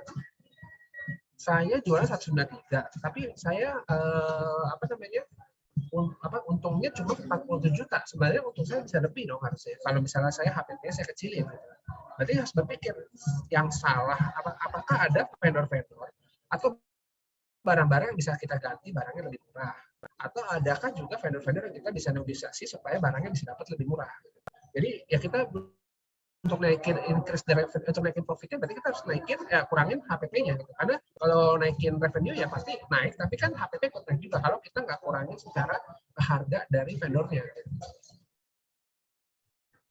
Jadi ujung-ujungnya kita ada keuntungan kerugian 50 juta. Itu gambarannya.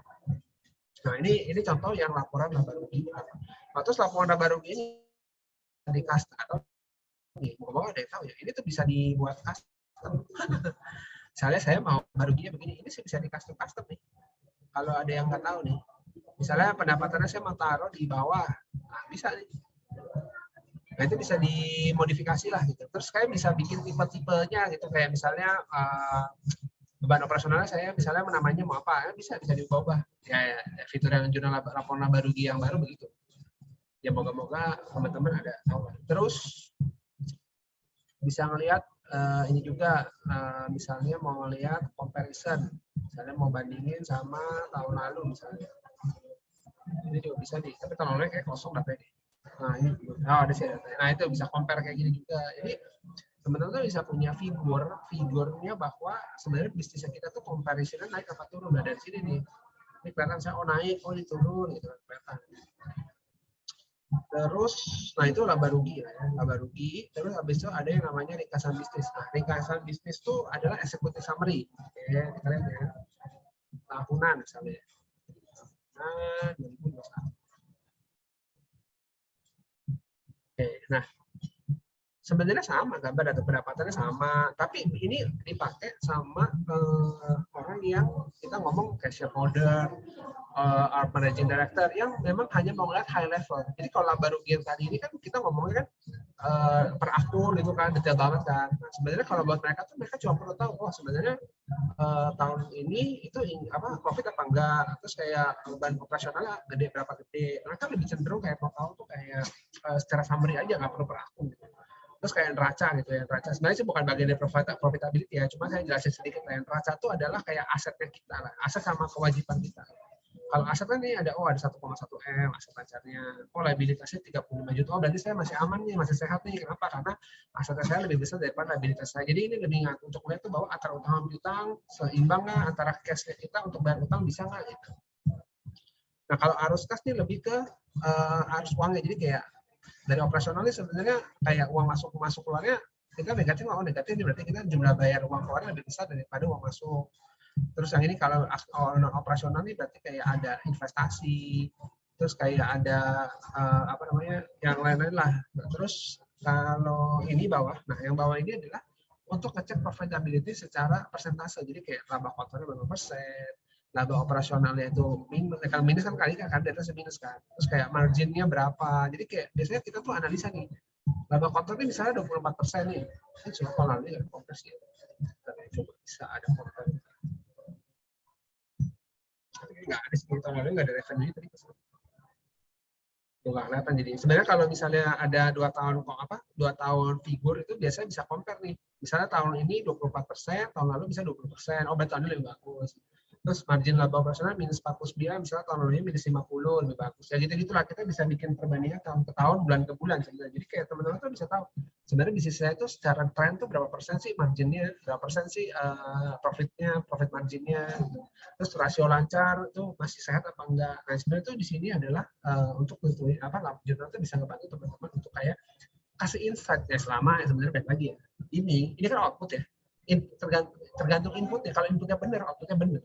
Karena biasanya kejadian ya pas si owner yang mau ngeliat laporan ya, karena inputnya salah, outputnya pun juga memberikan informasi yang salah. Jadi kalau misal teman-teman di sini udah pakai jurnal, pastiin bahwa teman-teman tuh ya misalnya teman-teman di sini owner lah ya, saya asumsinya owner, asumsi sama timnya, tim finance atau accountingnya itu nge-review dengan benar gitu, maksudnya bahwa pencatatannya itu memang benar dan udah kecatat semua. Jangan sampai kita nge-review atau kita ngeliat bisnis kita, misalnya wah profitnya bagus nih 20%, oh ternyata ada yang belum kecatat biayanya, wah kan salah kan, berarti kan profitnya nggak segede itu.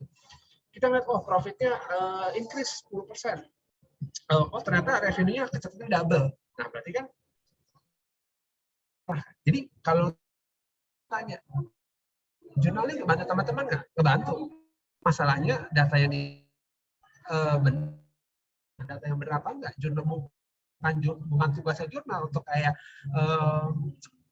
nunjukin bahwa ini salah, ini benar enggak. Dia cuma menerima apa yang diinput. Jadi teman-teman harus bisa tahu ini salah apa betul ya dari tim teman-teman, dari timnya finance accounting. Jadi kalau misalnya teman-teman tim yang enggak ya saya yang inputnya sembarangan, ya teman-teman pun juga nggak bakal tahu bisnisnya teman-teman itu sehat apa enggak. Misalnya, wah profit 30%, naik 100 juta, tapi duit di rekening nggak ada. Nah, kan ini salah apa enggak nih sebenarnya? Alasannya apa nih? Bisa aja, ternyata masih belum ada yang bayar, dia masih piutang, oh ternyata ya maksudnya belum cair, masih jadi persediaan, ya begitu gitulah, pokoknya pasti ada reasonnya di aset lah. Kurang lebih gambarannya kayak gitu.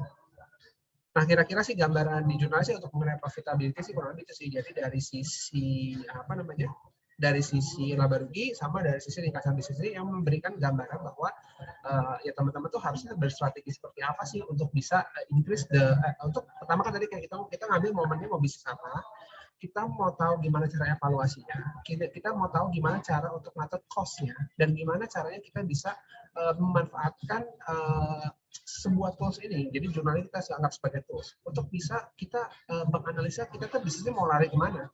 Kita kalau teman-teman ditanya, misalnya saya tanya teman-teman, 5 tahun lagi mau ngapain sih sama bisnisnya? Misalnya teman-teman saya asumsinya berbisnis lah ya. Ya teman-teman bisa jawab nggak kalau misalnya teman-teman nggak punya datanya? Kalau naik revenue-nya aja nggak tahu berapa, persentase marginnya berapa nggak tahu, cost-nya apa aja nggak tahu, ya gimana kita mau ngomong 5 tahun lagi, ngomong tahun ini aja juga udah bingung gitu kan. Jadi ya harus dipastikan bahwa jurnal teman-teman pakai itu yang saat ini kalian misalnya yang udah pakai jurnal ya, kalau belum pakai jurnal berarti harus berlangganan lah istilahnya. Kalau yang udah pakai jurnal ya berarti dimanfaatin sebagaimana mestinya supaya menghasilkan informasi yang berguna buat teman-teman. Jadi percuma kalau kalian langganan jurnal sekian juta tapi kalian inputnya nggak ada saya masih salah-salah, inputnya juga masih belum bisa memberikan informasi yang tepat, nggak ada yang bisa ngejelasin juga tuh sebenarnya. Karena kan saya tahu deh teman-teman nggak semuanya pasti orang accounting lah ya. Ya maksudnya ada lah, tapi mungkin nggak semua. Kalau nggak dijelasin sama orang yang ngerti accounting atau ngerti financial statement, pasti teman-teman juga bingung melihat presentasinya apa sih. Ya itu salah satu yang paling gampang pertanyaannya adalah, saya profit 100 juta, tapi dari rekening saya cuma ada 10 juta. Lari kemana duitnya? Nah itu kan harus dijelasin sama orang accounting ya. Karena mereka tahu nih, oh ternyata duitnya itu sebenarnya jadi aset. Kemarin Bapak Ibu tuh kemarin tuh kalian tuh beli aset pakai aset naik, duitnya tuh lari ke situ, makanya rekeningnya turun. Nah kayak gitu itu kan harus ada orang yang ngerti cara ngebaca balance sheet. Jadi tahu nih profit itu larinya kemana. Karena kan nggak semua profit itu jadi untung gitu kan. Kalau misalnya jadi untung pun ya langsung ditarik jadi dividen. Mungkin diinvest untuk ekspansi supaya increase the revenue. Jadi itu yang harus dipertimbangkan dari sisi gimana teman-teman tuh menyikapi itu ya toolsnya ini sama strategi teman-teman sendiri untuk menjalankan bisnisnya gitu. Nah kurang lebih itu sih dari saya. Mungkin bisa saya balikin ke MC silakan. Oke, terima kasih Pak Dani untuk sharing materinya yang informatif dan demonya yang sangat jelas terkait dengan cara meningkatkan profitabilitas selama Ramadan. Kita akan berjumpa lagi di sesi interaktif Q&A ya Pak. Oke. Ya. Nah, buat teman-teman semua, boleh banget nih bertanya lebih lanjut terkait dengan materi meningkatkan profitabilitas selama Ramadan tadi di kolom Q&A ya. Oke, boleh di next. Nah, sebelum memasuki sesi interaktif Q&A, aku mau membawakan beberapa informasi tambahan nih untuk teman-teman. Yang pertama, aku mau menginfokan kembali bahwa MekariPay sudah bisa teman-teman gunakan. Hanya perlu isi form di page MekariPay yang di jurnal. Setelah itu, teman-teman bisa langsung menggunakan MekariPay sebagai dompet digital teman-teman untuk mempermudah proses penerimaan maupun pengiriman pembayaran. Ditambah hingga 30 April ini, tinggal kurang lebih seminggu nih, MekariPay membebaskan biaya transfer. Jadi buat teman-teman yang mau coba, boleh langsung diaktifasi terlebih dahulu ke menu MekariPay di bagian samping kiri list menu di jurnal, atau boleh langsung klik aja link yang ada di layar yang ditampilkan, yaitu di bit.ly/jns-fb02, atau klik link yang di-share oleh rekanku Tania di kolom chat. Boleh di next? Oke, nah aku mau menginformasikan kembali nih terkait dengan komunitas jurnal. Jadi untuk teman-teman yang tertarik untuk join ke komunitas jurnal Fintech 101 for Entrepreneur di Telegram, teman-teman boleh langsung mengisi feedback form di link yang sebelumnya sudah aku sampaikan, atau bisa diklik link yang di-share oleh rekanku Tania di kolom chat. Boleh di next? Oke, teman-teman juga bisa menyampaikan feedback teman-teman terkait dengan ketertarikan untuk fitur MekariPay ataupun untuk join ke grup Telegram, hingga untuk mengikuti sesi jurnal certification, bisa langsung isi feedback formnya ke link yang ditampilkan di layar atau klik link yang di-share oleh rekan Tania. Boleh di next? Oke, aku mau menginfokan terkait dengan beberapa program dari Mekari University nih. Yang pertama, untuk teman-teman yang tertarik buat mendalami penggunaan jurnal, khususnya untuk initial setup di jurnalnya nih, Mekari University menyediakan trainingnya secara mendalam. Nah, teman-teman bisa mendaftar pada link yang ditampilkan di layar di bit.ly/journal-initial setup -training, atau bisa langsung klik link yang di-share oleh rekanku Tania di kolom chat. Boleh di next? Selanjutnya nih, jika teman-teman tertarik untuk mempelajari lebih dalam mengenai topik pembahasan pada hari ini, yaitu terkait dengan meningkatkan profitabilitas selama Ramadan, teman-teman dapat belajar secara mandiri dan teman-teman bisa pilih kursus mana nih yang memang teman-teman mau ikuti melalui website unif.mekari.com. Teman-teman cukup klik link yang di-share oleh rekanku Tania, dan yang pastinya akan selalu ada kursus terbaru dari Mekari University. Nantikan terus update kursusnya hanya di unif.mekari.com. Boleh di next? Oke, kembali aku ingatkan nih buat teman-teman semua, apabila teman-teman memiliki pertanyaan, silakan langsung diajukan di menu Q&A yang terletak di bagian bawah di samping menu chat. Selain itu, teman-teman juga dapat mengupvote atau like pertanyaan yang menurut teman-teman menarik untuk dijawab secara live di sesi interaktif Q&A bersama dengan Pak Dani nanti. Boleh di next? Oke, sekarang kita akan memasuki sesi interaktif Q&A ini bersama dengan Pak Dani untuk menjawab beberapa pertanyaan yang sudah masuk dari teman-teman. Nah, mungkin aku invite Pak Dani untuk menyalakan mic dan kameranya kembali. Ya. Oke, aku mulai bacain aja nih beberapa pertanyaannya ya. Pak Dani udah ada kurang lebih 3 pertanyaan yang masuk nih. Mungkin aku bacain dulu pertanyaan dari Bapak Hansen. Aku langsung bacakan aja ya pertanyaannya, Pak Dani. Tadi ada dibahas seperti misalnya untuk THR tiap bulan disisihkan agar di hari H ada dananya. Di jurnal sendiri bagaimana ya cara mencatatnya? Itu pertanyaannya, Teknis ya, Pak. teknis nih. Iya, cukup teknis. Mungkin boleh diinfoin secara kayak singkat aja nih prosesnya gimana sih di jurnalnya itu, Pak Dani? Oke. Nah, jadi gini, kebetulan memang itu juga saya pakai yang apa model penyisihannya itu di jurnal saya bikin. Jadi gini, gimana cara bikinnya? kalau misalnya gini, pada saat bayar THR itu kan kita, saya ngobrolnya agak teknis dikit ya. Biasanya kan kita ada akun tuh namanya THR dan bonus tuh kalau di jurnal tuh biasanya. Ada akun itu tuh. Nah, biasanya caranya kalau misalnya kita nyatetnya berdasarkan cash basis, jadi berdasarkan bayar, berarti kan langsung expense pada bank gitu kan. Jadi kayak masuk di modul expense, terus kita pilih banknya apa, habis itu keluar tuh uang THR misalnya 100 juta gitu kan, kita bayar. Nah, kalau misalnya saya tuh bikin provisinya pas bikin modul expense, itu saya expense-nya tiap bulan tuh saya bikin. Tapi pas pilih yang pay from-nya, kan itu ada pay from tuh. Nah, pay from-nya saya pilih misalnya akun saya tuh saya kalau nggak salah namanya THR and bonus payable kalau nggak salah. Jadi saya accrual dulu tuh tiap bulan. THR and bonus payable awalnya pada THR and bonus expense gitu kan. Di modul expense. Nanti coba deh Bapak coba tes ya bisa apa enggak yang saya ngomong. Dibuat konsisten sama tiap bulan. Jadi saya biasanya saya bikin satu transaksi, saya bikin set as recurring untuk 12 bulan. Biasanya saya gitu caranya. Biasa as recurring jadi tiap bulan saya udah nggak usah nyatet lagi. Saya tahunya pokoknya si jurnal yang akan nyatetin buat saya sama tiap bulan dengan jumlah yang sama karena saya berdasarkan estimasi.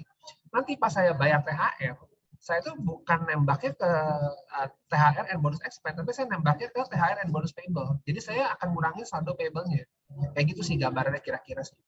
Ya itu moga-moga jelas ya, tapi agak bingung kali kalau nggak ada modulnya. Tapi moga jelas lah.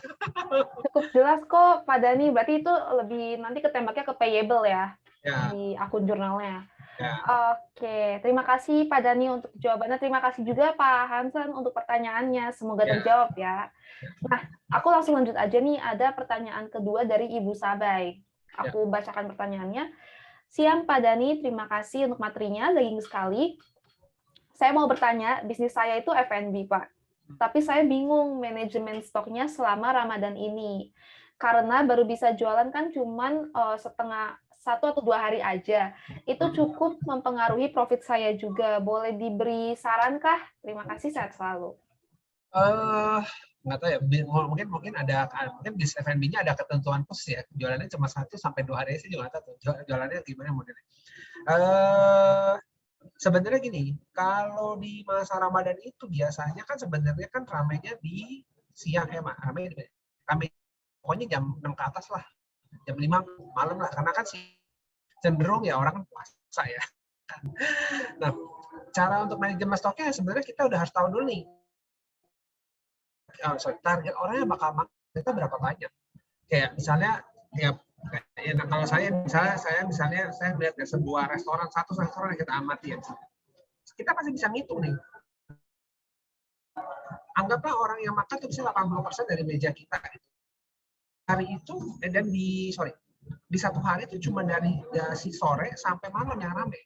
Ya berarti kita bisa hitung loh ya. Misalnya dari sore sampai malam tuh kira-kira satu meja itu diisi berapa kali bill lah kita. Ngomongnya jumlah billnya berapa. Nah, makanya juga nggak tahu nih, ibu tuh jenis variasi F&B-nya tuh variasi nggak? Itu kayak misalnya makanan tuh kan ada tuh restoran yang Palu Gada ya, ada Korean food, ada Japanese food, ada Asian food. Nah itu kan pusing yang ngatur makanan yang menunya. Tapi kalau bisa contohnya kita nggak usah yang ekstrim gitu ya, kita ngomong misalnya ibu bisnisnya Indonesian food deh, gampang deh Indonesian food. Ya berarti kan dilihat nih dari kalau pakai jurnal nih ya, kalau pakai jurnal tuh gampang. Kita ngeliat tuh history, quantity terbanyak yang terjual. Kan bisa tuh quantity penjualan terbanyak. Berarti ibu tuh siapin bahan-bahan yang emang top sellers, top selling produk gitu. Nah dari situ baru lihat tuh racikannya berapa. Kan udah tahu dong. Misalnya top selling produknya misalnya saya ayam geprek misalnya. Ayam geprek itu kan udah tahu bahannya apa. Dan target jualannya saya udah tahu di segini. Oh berarti dari target jualan ini si ayam geprek ini berarti harus bahannya berapa banyak untuk bisa menjual si ayam geprek sebaik ini. Nah itu cara ngontrol gimana stoknya kita harus kita jaga. Jadi nanti top selling produk aja, nggak usah produknya bisa ada 20 item ya, kalau yang nggak laku apa yang di stok gitu ya, kita fokusnya yang lakunya aja gitu. Jadi top player di atasnya aja kan bisa difilter. Kalau di jurnal tuh ada sales by produk ya, kalau ada yang belum ya, jadi ada sales by produk.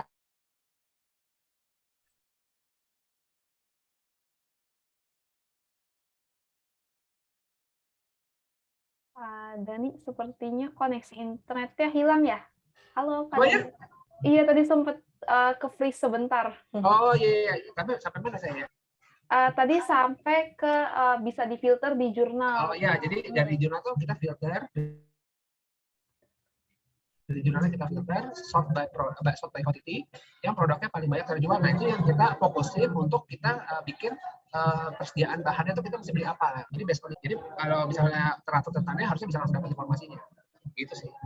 Oke, terima kasih Pak Dani. Berarti sebenarnya lebih ke analisis dulu aja di jurnalnya dari data yang udah dimasukin di jurnalnya gitu ya. Oke, terima kasih Pak Dani, terima kasih juga Ibu Sabai untuk pertanyaannya, semoga terjawab ya. Nah, Pak Dani, mungkin sebelum ke pertanyaan selanjutnya nih dari teman-teman, aku sempat ketemu 3 pertanyaan dari registration form, mungkin aku coba bacain aja nih, karena pertanyaannya sangat menarik dan sangat relate sama topik kita hari ini. Yang pertama ada pertanyaan, bagaimana menaikkan profitabilitas dalam kinerja perusahaan yang menurun? Itu pertanyaan yang pertama. Oke. Pertanyaannya saya jawab dulu ya tuh ya, biar nggak lupa saya. Kalau kinerja perusahaan menurun, itu kan berarti pilihannya adalah biasanya ya berarti kan revenue menurun. Nanti saya cerita di beberapa slide itu saya juga ada beberapa kali tekannya. Saat terjadi penurunan, biasanya variabelnya pasti harus menurun. Jadi biar variabel dulu kita lihat, biar variabel menurunnya udah seimbang belum sama pendapatannya. Jangan sampai pendapatannya turun, biar variabelnya sama atau cenderung naik, itu ada yang salah. Berarti biar variabel mana ada berlawanan terbalik sama pendapatan, berarti ada yang salah. Berarti kalau misalnya pendapatannya turun, berarti variabelnya itu kita cek tuh turun nggak? Kalau turun berarti kita berarti udah track yang benar. Nah, setelah itu yang tidak bisa dikontrol adalah yang bisa dikontrol, tapi kita itu konsisten itu adalah biaya tetap. Nah, kalau kinerja turun, biaya tetap cenderung akan sama, biasanya akan cenderung sama nilainya. Nah, tapi kita pilih-pilih nih biaya tetapnya. Contoh, misalnya biaya tetap itu komponennya gaji, habis itu misalnya ada transport, misalnya ada apa lagi ya, biaya kantor. Nah, itu mungkin coba dilihat semua biaya-biaya sifatnya memang bisa dikurangi, kayak misalnya bensin, misalnya tadi kan perjalanan pakai bensin, kan mungkin dulu bensinnya pakai Pertamax, nggak turun jadi Pertalite, dan gitu-gitu itu strateginya harus gitu. Jadi buang dulu cost yang memang sudah tidak yang masih bisa dikurang-kurangi dengan strategi-strategi kayak gitu lah. Nah, habis itu kan harusnya cenderung biaya tetapnya turun tuh. Nah, biaya tetapnya turun, nanti kita lihat lagi nih biaya tetap apa lagi yang bisa dikurangi gitu. Kalau bisa tuh biaya, kalau ngomong biaya, kalau bisa tuh yang paling terakhir dikurangi tuh biaya gaji sebenarnya. Kenapa? Karena biaya gaji itu tuh kita tuh tetap akan butuh mereka. Nanti pada saat performance-nya itu naik, kan performance turun itu kan nggak mungkin selamanya turun kan. Turun itu pasti ada batas bawahnya lah. Kecuali emang bisnisnya udah nggak mau dijalanin lagi, ya udah tinggal gitu. Tapi kan kalau kita masih mau jalan bisnisnya, turun itu kan cuma ya saat tertentu gitu. Pasti kayak saat COVID kemarin, saat sekarang. Nah itu berarti pasti ada saatnya turn back-nya, pasti ada saatnya di mana kita akan naik lagi. Nah pada saat naik lagi kita butuh mereka. Nah untuk menstrategikan itu, ya mungkin kalau bisa tuh dipotong makanya kos-kos yang memang sifatnya tuh ya masih bensin lah, atau kayak misalnya ATK lah, atau biaya kantor itu dibuat kecil-kecil gitu, kecil. Nah nanti pada saat nanti kita bisa turn back, ya itu kita masih bakal baik lagi profit kita. Nah habis itu kalau misalnya pada saat turun, sebenarnya tidak dulu sih penurunan itu karena apa ya, macam-macam soal penurunan mungkin karena sebenarnya bisnisnya bagus tapi marketing strateginya yang kurang. Nah, berarti sebenarnya bukan bisnisnya turun, sebenarnya kurang melakukan promosi. Nah, itu kan sehingga si kompetitor melakukan promosi, kita nggak melakukan promosi, dia naik kita turun, ya itu salahnya kita nggak melakukan marketing.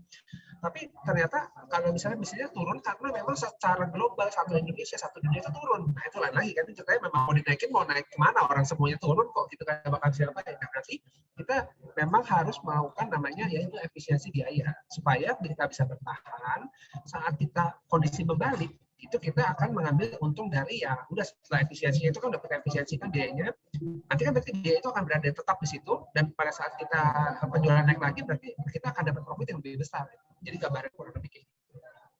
Itu sih kurang lebih. Berarti melakukan efisiensi dari cost-nya dulu ya, Pak Dani. Oke, terima kasih Pak Dani. Aku lanjut nih ke pertanyaan selanjutnya. Ini masih agak berhubungan sama pertanyaan sebelumnya. Kira-kira kesalahan apa yang sering terjadi pada saat user menganalisis profit untuk menentukan strategi ke depannya? Oke, kesalahan apa? Kesalahannya ya, kesalahan menganalisa profit. Paling sering salah sih sebenarnya adalah, ya enggak, banyak faktor. Faktor pertama adalah mungkin inputannya kurang rapi, itu juga bisa bikin salah. Salah strategi. Inputannya nggak rapi itu pengaruh ke analisa kita. Misalnya kita jago, kita udah ngerti lah cara ngeliat laporan laba rugi gitu ya.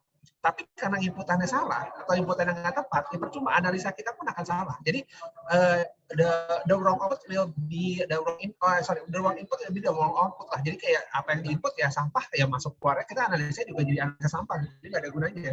Nah kalau itu udah beres, biasanya kesalahan berikutnya adalah itu contoh kita tidak membuat sebuah provisi itu ngomongnya bahasa awamnya apa ya, pencadangan. Nah pencadangan kayak misalnya tadi saya bilang, tadi pertanyaan pertama dari Pak Hansen, gimana caranya kita biar bisa nyatet THR-nya kayak bisa dicadangin. Nah itu yang nggak dilakukan. Jadi pada saat terjadi keluar THR, tiba-tiba di bulan itu tiba-tiba biayanya gede sendiri gitu. Nah padahal biayanya itu bisa dibagi per bulan supaya konsisten. Jadi sebisa mungkin itu biayanya kita atur tuh supaya setiap bulan tuh ada pencadangan. Nah itu salah satu yang membuat analisanya tuh jadi salah. Kalau misalnya, oh dia tahu nih profitnya misalnya setiap bulan itu bisa 100 juta. Tapi dia lupa ada THR di bulan tertentu misalnya. Yang menyebabkan profitnya mungkin akan lebih jauh. Kalau misalnya dia tidak pernah mencadangkan THR-nya gitu. Misalnya contoh salah. Terus analisa yang menyebabkan salah analisa adalah kalau misalnya ya mungkin kalau ini sifatnya lain ya, kayak misalnya biaya yang nggak terduga, itu sebenarnya sih nggak bisa ngomong sih, itu tidak menjadi acuan dari sebuah analisa.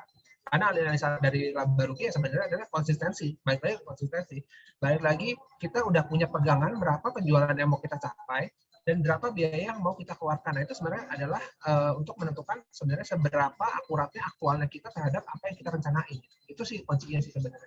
Nah kalau itu udah punya, kesalahan apapun yang kita lihat ya kita berdasarkan dari acuan kita, karena kita punya baseline dari biayanya berapa yang kita keluarin dan berapa pendapatan yang mau kita capai. Kayak gitu.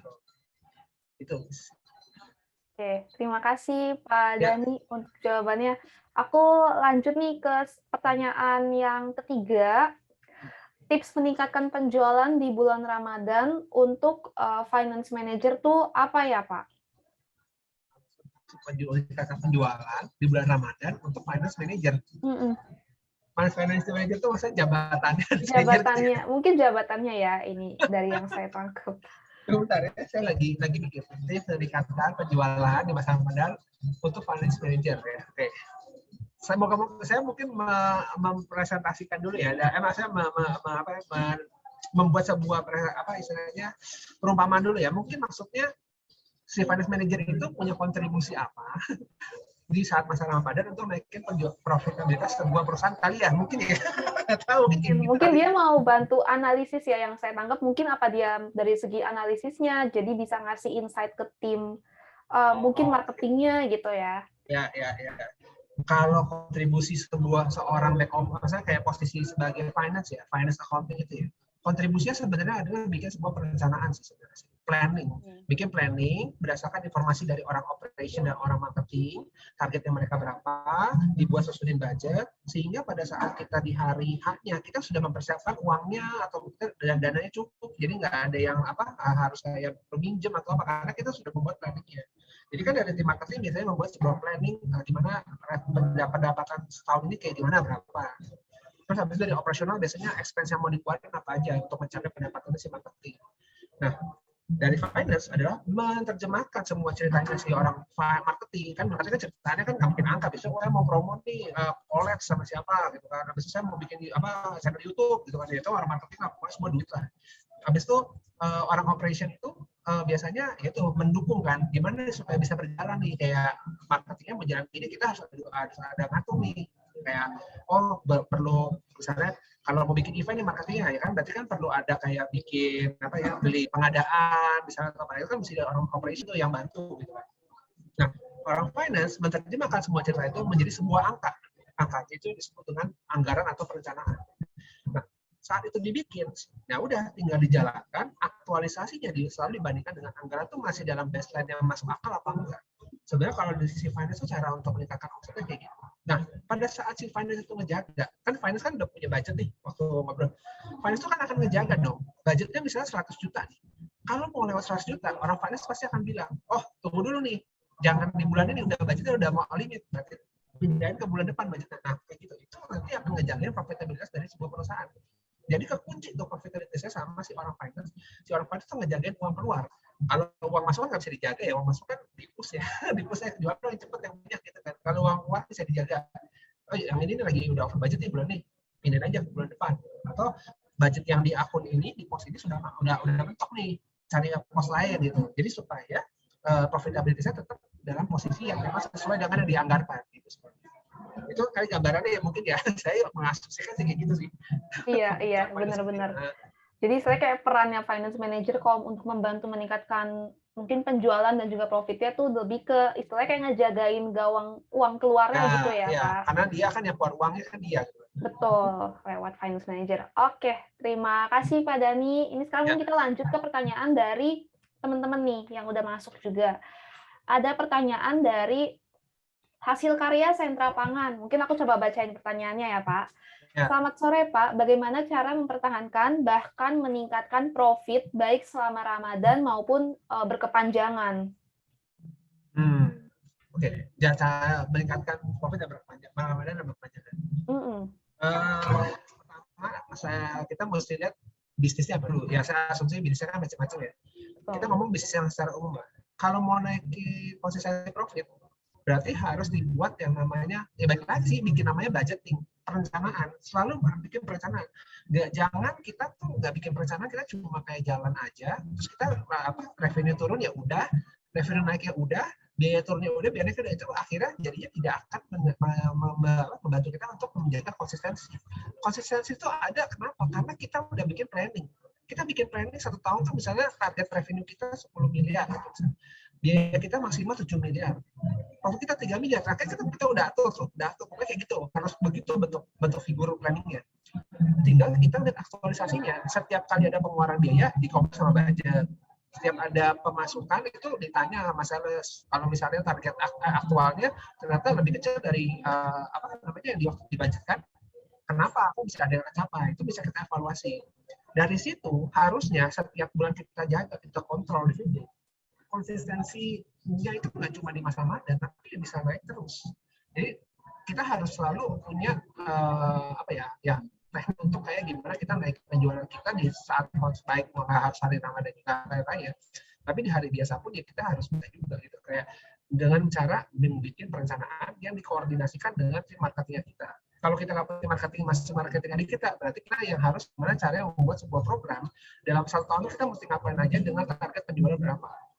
Jadi selama kita punya kayak acuan baseline itu, mau bisnis apapun tuh pasti bisa mencapai apa yang namanya improvement gitu. Karena mereka udah bikin perencanaan, tinggal menjalankan doang dan selalu dijaga gitu. Maksudnya dijaga, jangan bikin rencana habis itu cuma ya udah bikin rencana bisa nggak diapain gitu. Harus dijaga itu dengan baseline. Gitu kira-kira. Oke, terima kasih Pak Dani. Terima kasih juga untuk Bapak atau Ibu dari hasil karya sentra pangan untuk pertanyaannya. Semoga terjawab ya. Nah, aku lanjut ke pertanyaan selanjutnya nih, Pak Dani, ada dari Ibu Sofianis. Aku bacain pertanyaannya. Bagaimana meningkatkan profitabilitas kantor cabang yang mengalami kerugian selama 3 bulan berturut-turut? Itu pertanyaannya, Pak. Oke.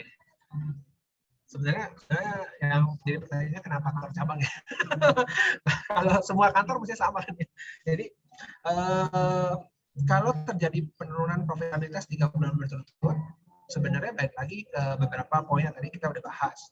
Jadi pertama ya evaluasi dulu apa yang menyebabkan profitabilitas turun. Apakah karena revenue turun atau karena expense yang naik. Jadi kan kemungkinan profit turun adalah revenue turun atau expense naik.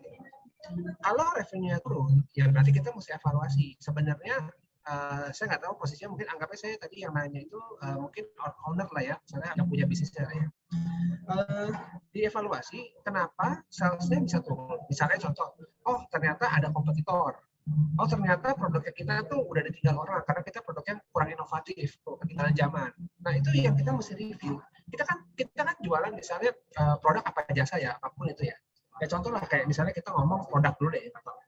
Produk itu kan misalnya handphone itu kan serinya ganti-ganti. Ya jangan-jangan ada seri yang kita udah balik, kita belum ada, orang udah ninggalin serinya yang kita beli. Atau kita ngomong apalagi ya, mungkin baju gitu ya, masalah fashion itu udah ketinggalan yang kita jual. Ya orang tuh edition baru, kalau ikut misalnya di mana gitu yang mungkin lagi nge-hip di Korea, inilah biasa gitu kan. Habis itu ya, jadi ya kita harusnya mengikuti trennya. Jadi kita tuh Kalau kita jual produk, ya kita harus lihat kita tuh masih bisa diterima nggak barang kita, atau barang kita sudah ditinggalkan orang.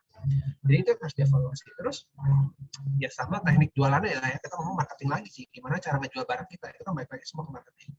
Terus kalau ngomong jasa misalnya, jasa tuh ya kayak saya, kayak jurnal tuh sebenarnya software as a service, jadi jasa juga sebenarnya. Jadi misalnya kayak jurnal itu ya, kalau misalnya dari saya jurnal dari 2017 sampai 2022 ini, fiturnya dari dulu nggak berubah nih, dari 2017 sampai 2022, saya yakin pasti ditinggal orang, karena pasti ada yang namanya kebutuhan orang-orang untuk pengen fiturnya ditambah. Jadi kayak itu namanya product knowledge lah, product knowledge atau product atau product improvement yang diperlukan sama si pengguna dari aplikasi jurnal. Sama kayak saya. Kalau saya misalnya, saya kan jadi saya bilang bisnis consultant. Kalau saya nggak update information, saya nggak update kayak tax regulation, saya nggak update kayak accounting regulation, saya nggak update mengenai business situation, pasti orang nggak bakal pakai saya. Karena dia butuh informasi, kayak namanya jasa, dia butuh informasi dari kita apa yang berubah untuk bisa diterapkan ke tempatnya dia. Jadi apapun itu bisnisnya, yang penting adalah kita ya satu, kita nge-review produknya kita. Terus kedua, teknik kita marketingnya gimana, itu untuk berkaitan sama pendapatannya kita. Tapi satu lagi kan tadi kan masalah profitability. Kedua itu masalah biaya. Kalau biaya itu nanti gimana cara kita ngontrolnya kan. Kalau biayanya tiba-tiba naik, padahal revenue-nya turun, berarti kan ada yang salah. Berarti kan ada sesuatu yang something wrong nih. Kenapa nih kok misalnya kok biaya di cabang naik nih? Padahal kayak cabangnya diem-diem aja gitu.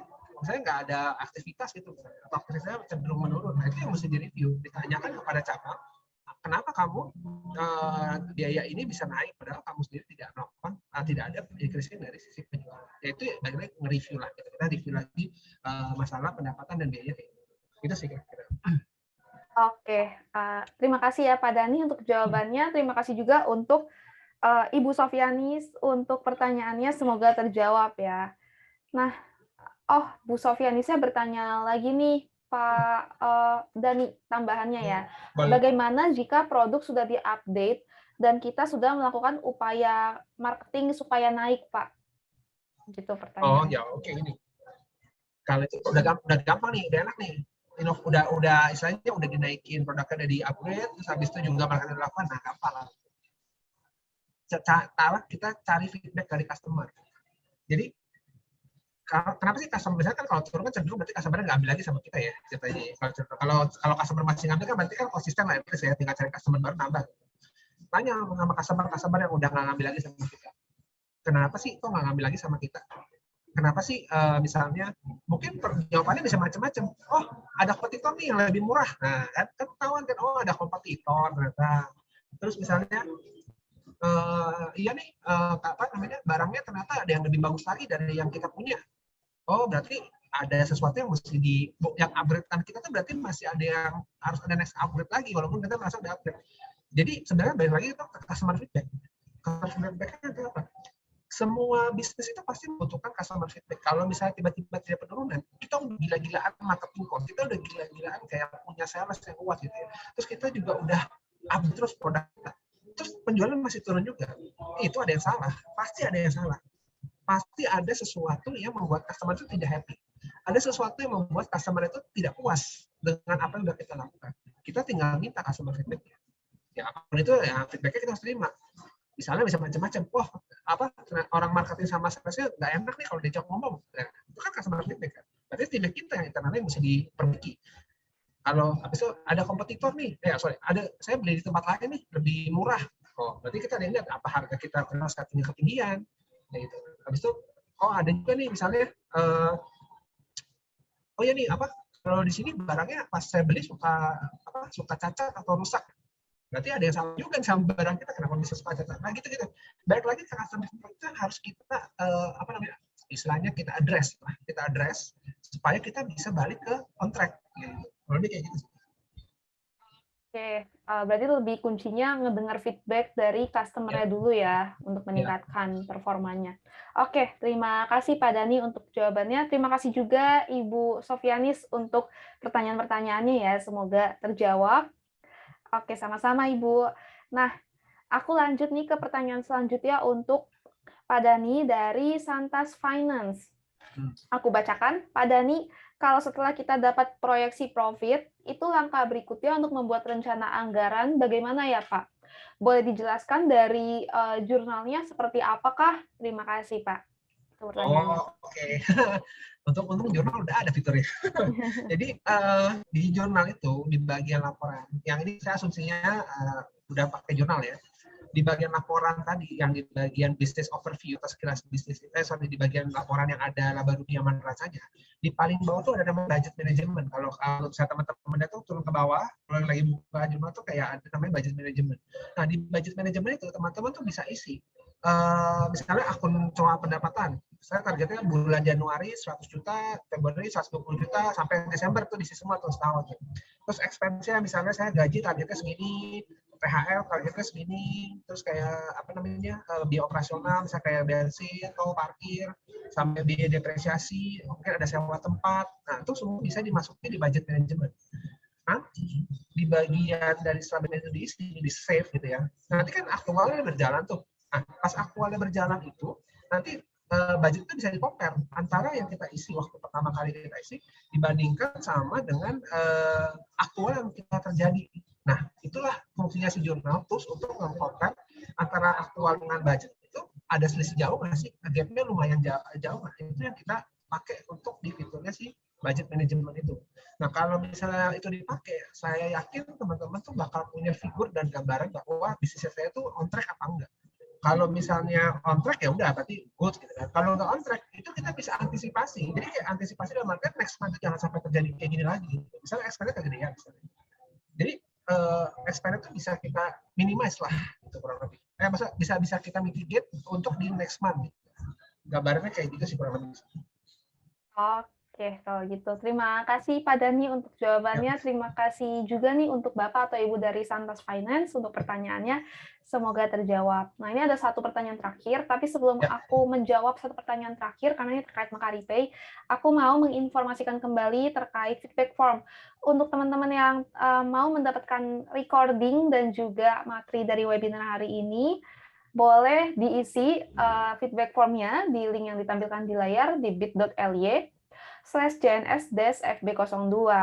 Nah, pastikan juga nih teman-teman mengisi dengan nama yang ditulis dengan benar, karena mulai dari webinar Jurnal Ngabuburit series yang pertama, kita membagikan sertifikat khusus untuk teman-teman yang sudah hadir dan juga sudah stay di webinar ini hingga akhir dan sudah mengisi feedback formnya. Atau teman-teman boleh langsung klik aja link yang di-share oleh rekan Futania di kolom chat untuk mempermudah pengisian feedback-nya. Nah, aku lanjut nih untuk satu pertanyaan terakhir nih lebih ke McCaripay, mungkin bisa aku sambil bantu jawab juga ya. Pertanyaannya dari Cloudware. Mbak, McCaripay itu perlu bayar tambahan kah? Kalau untuk penerimaan pembayarannya seperti apa? Oke, terkait dengan biaya tambahan nih, per April ini hingga 30 April nanti, McCaripay sedang memberlakukan promo free biaya tambahan. Jadi setiap teman-teman melakukan transfer keluar ataupun penerimaan pembayaran tidak akan dikenakan biaya tambahan lagi. Nah, lalu untuk penerimaan pembayarannya seperti apa? Untuk penerimaan pembayarannya itu lebih ke teman-teman bisa dengan lebih mudah melalui McCaripay mengirimkan invoice-nya dalam bentuk PDF atau mungkin share link aja ke klien teman-teman ataupun ke pelanggan teman-teman. Lalu setelah pembayarannya diterima atau dibayar oleh pelanggan teman-teman, teman-teman bisa menerima data pembayarannya di McCaripay langsung.